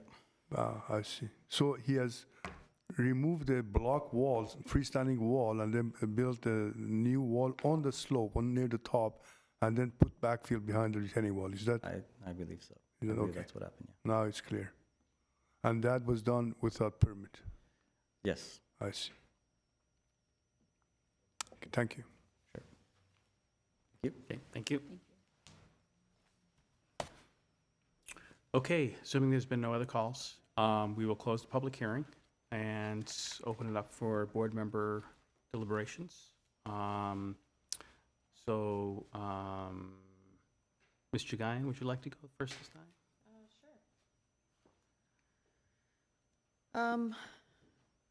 Okay, so I'm a little torn with this one, only because I think off the bat, I do believe the design is nice. It's not, obtrusive, or it has a cohesive vocabulary. I agree with the conditions in the staff report. However, we're not opposed to second-story additions, and we understand the concern of views and privacy. We try to help in guiding the homeowner applicant in ways to, compromise when it comes to privacy concerns. Which brings me to, I guess, my first question that I had asked the applicant about whether or not he explored laying out that second story in a different way because of the neighbor directly next door, the 1751 Royal Boulevard. So this second story is looking down on that covered patio of that neighbor. So I'm a little torn, only because I feel there were a little bit too many conditions for my liking. Some of these conditions are gonna change the design enough that I would have hoped to have seen. That's why I was asking about the process and whether or not they would have time to be able to address some of the concerns that you guys at the staff level are working with them on. It would have been nice to have seen what their new proposal would have been to address these concerns. before coming to us for the first time, I believe, because I do think it will change the look enough that I'm not sure that words are enough to help guide this this design. I'm in agreement with the lowering of the front porch and the columns, the stair tower. I think also should be tucked in the back or closer in and not at the front facade of the home. I think even having the garage's roof not be a continuation of the main roof of the home might help break it up a little bit.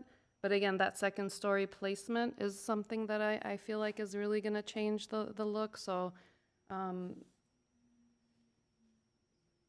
that's where I am right now.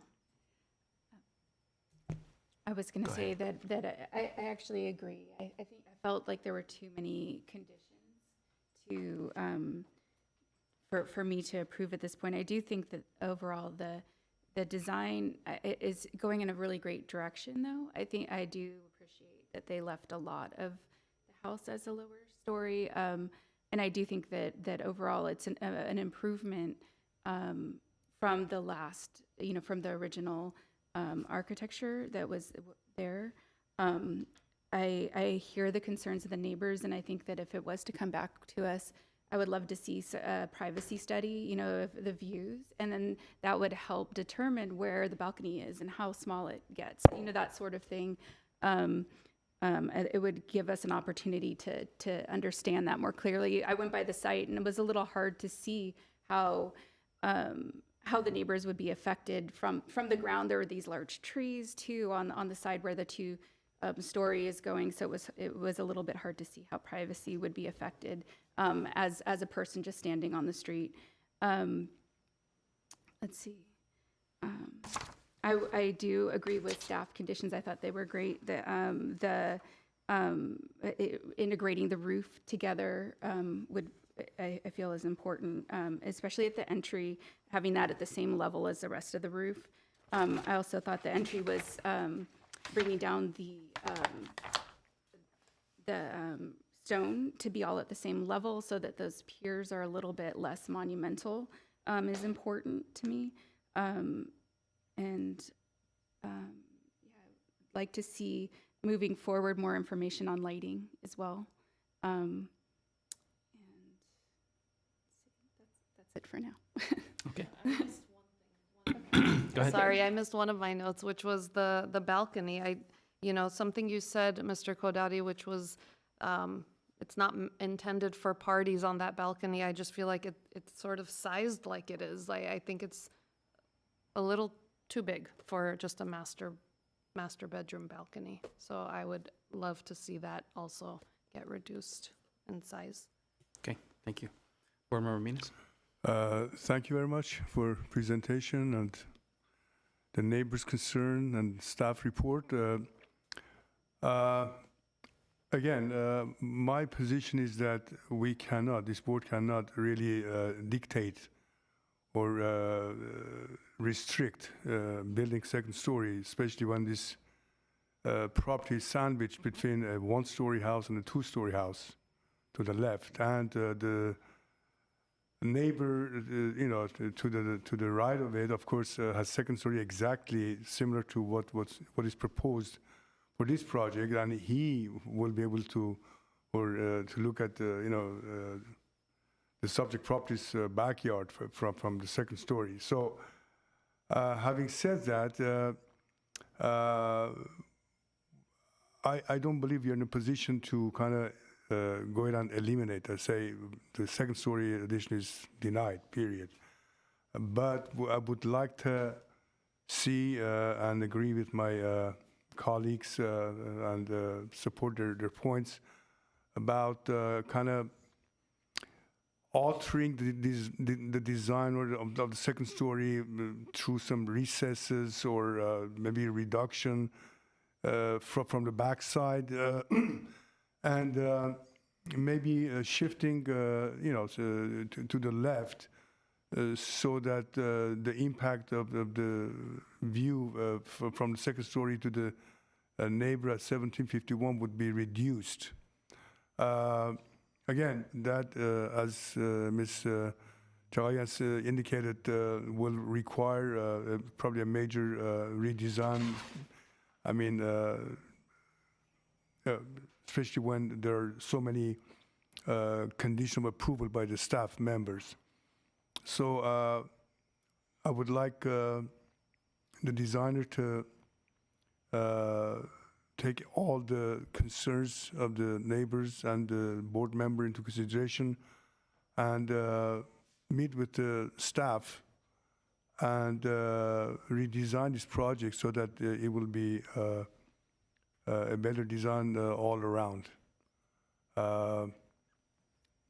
Thank you very much. Thank you, Board Member Minnis.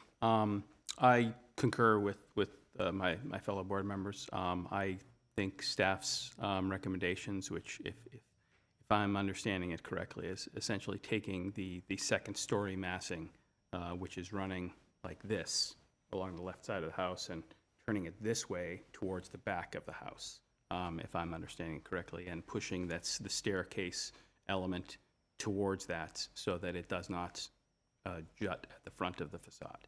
I'm largely in agreement with that. I think that that is a more appropriate use, design solution. Board Member Minnis is correct. We can't just deny second stories. People have a right to be able to do that. Our job here is really to make sure that they are done well, that they meet design guidelines, that they are not obtrusive, that they blend into the neighborhoods, that they're well designed. So I think we can't just unilaterally say no second story. So I think that the question is really how we go about getting there. And I think staff has basically come up with a number of conditions that are correct.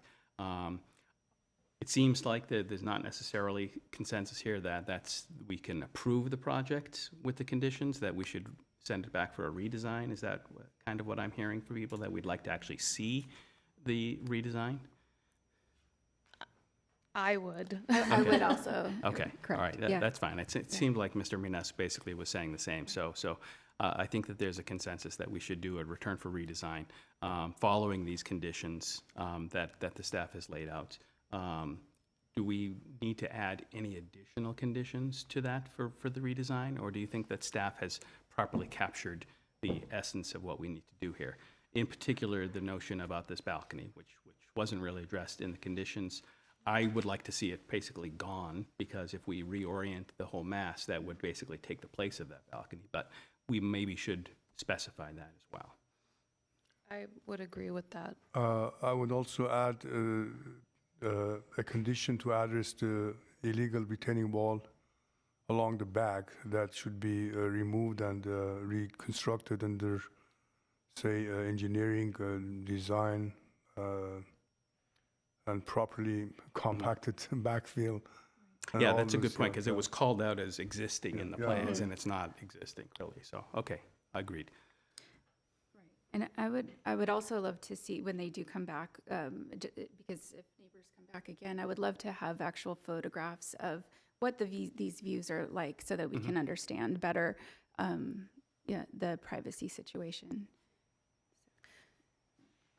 One thing that I didn't get to mention earlier, I forgot to talk about, was the historic aspect of it. I noticed that letter was dated this year. Was there not a need for them to have looked into that prior to that addition and remodel that they were doing previously? Or was this more of a, let's do this to address the the stop order? The addition and the remodel wouldn't have affected the front facade or the massing at all, so we would have been fine with that.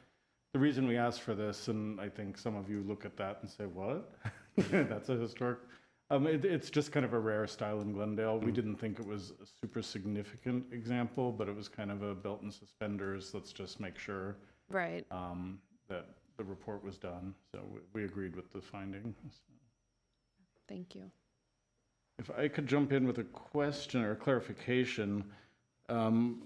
Board Member Welsh, you said reading the staff report, you thought we were suggesting that the second floor be turned 90 degrees? Well, it's how I interpreted the notion of moving the mast to sort of the southwest is basically. I initially thought that as well until she clarified of just shifting, I thought, is what they meant. What we were thinking, but you will tell us what you want to see. We were picturing the bar, the perpendicular bar of the second floor staying in that orientation versus the rest of the house, but shifting over enough to give some more breathing space to the adjacent neighbor, which kind of, because if we turn it 90 degrees, then all of those bedroom windows are kind of looking down at the areas that you're concerned that the balcony might be looking at. Right. So, or we could leave it open to let the architect look at different solutions and come up with the client's choice. But if you could just give us direction there, that would be helpful. I also think that, of course, as you turn from Royal Boulevard to Old Phillips Road, going west, the grade, drops. So, again, putting the second story over the highest part of the building, it probably looks much higher than if you could shift the second story on this side to the lower side, so that the overall building view from street will be less than putting on the top of the higher side, and that will also eliminate, of course, the neighbor to it will be like 2 stories side by side, and the privacy issue is going to reduce quite a bit.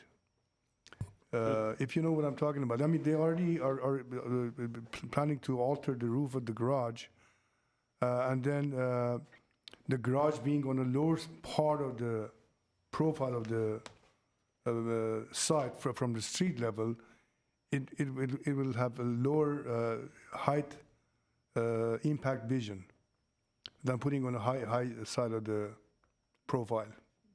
Generally, in hillsides, our general direction to applicants, but there's a lot of room for variation, is to err on the side of massing being on the upslope side, especially when you have the manufactured pads that are kind of stepping down the hill, because as I picture a second story kind of over the garage right now, a full second story with a roof, I think that's going to feel like it's looming even more over the house on the right side, which Vilja has pulled up there. But that house already has a second story just parallel to the garage of this property. And if that's the board's direction, that's in this case, that could mitigate it.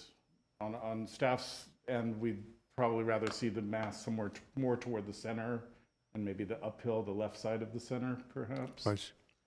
But yeah, because that 2-story house next door is quite a bit lower, so it's almost like a half a story or more below. So they would still put it above that. And I agree with Mr. Platt. Generally speaking, our guidelines follow putting it towards the higher part of the property and following the topography.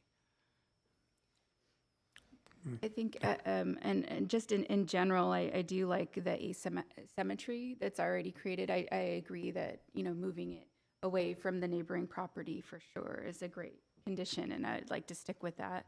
And maybe giving them some creativity on how they do that.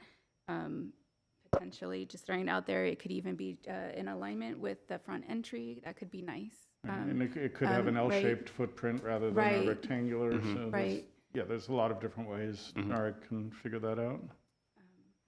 But I do like stepping the stairway back as well. I'd love to. Yes. So the stairway might even move completely. We don't know. Right. What I think we should avoid is keeping the stairway where it is because it's already been built. Correct. We should ignore that fact and put it where it makes sense. Built? Yes. Oh, So sorry, I didn't. the lower part of the staircase is built. So. And then just going through my notes, I heard that a lighting plan should be included. I would love a lighting. Which is something we just overlook. We usually ask for that when we don't see it, so we'll make sure that's a condition. And also the entry, and maybe this was in staff's conditions, but bringing down the pillars, just lightening that up. But Yeah, Yeah, that was in I there, think that right? was in there. Okay, great, that was important.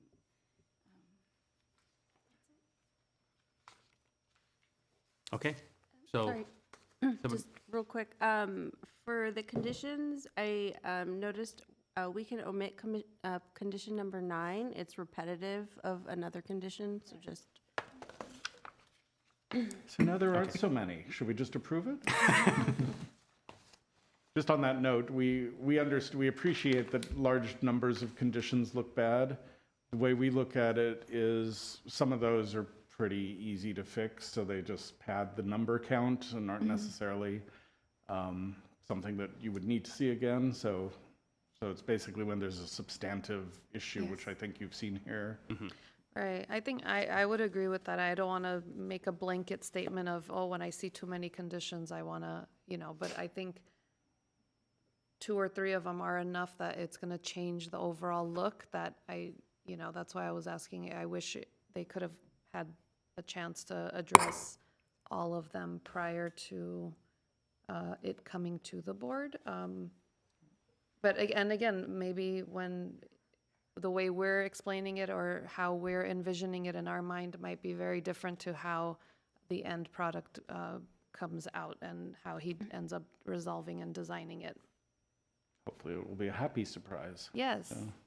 could I ask just one more question too? So for the balconies, you get, for the resubmittal, so you would like to see sightline studies as well as photos that kind of show what the view could potentially be from the balcony area at the rear?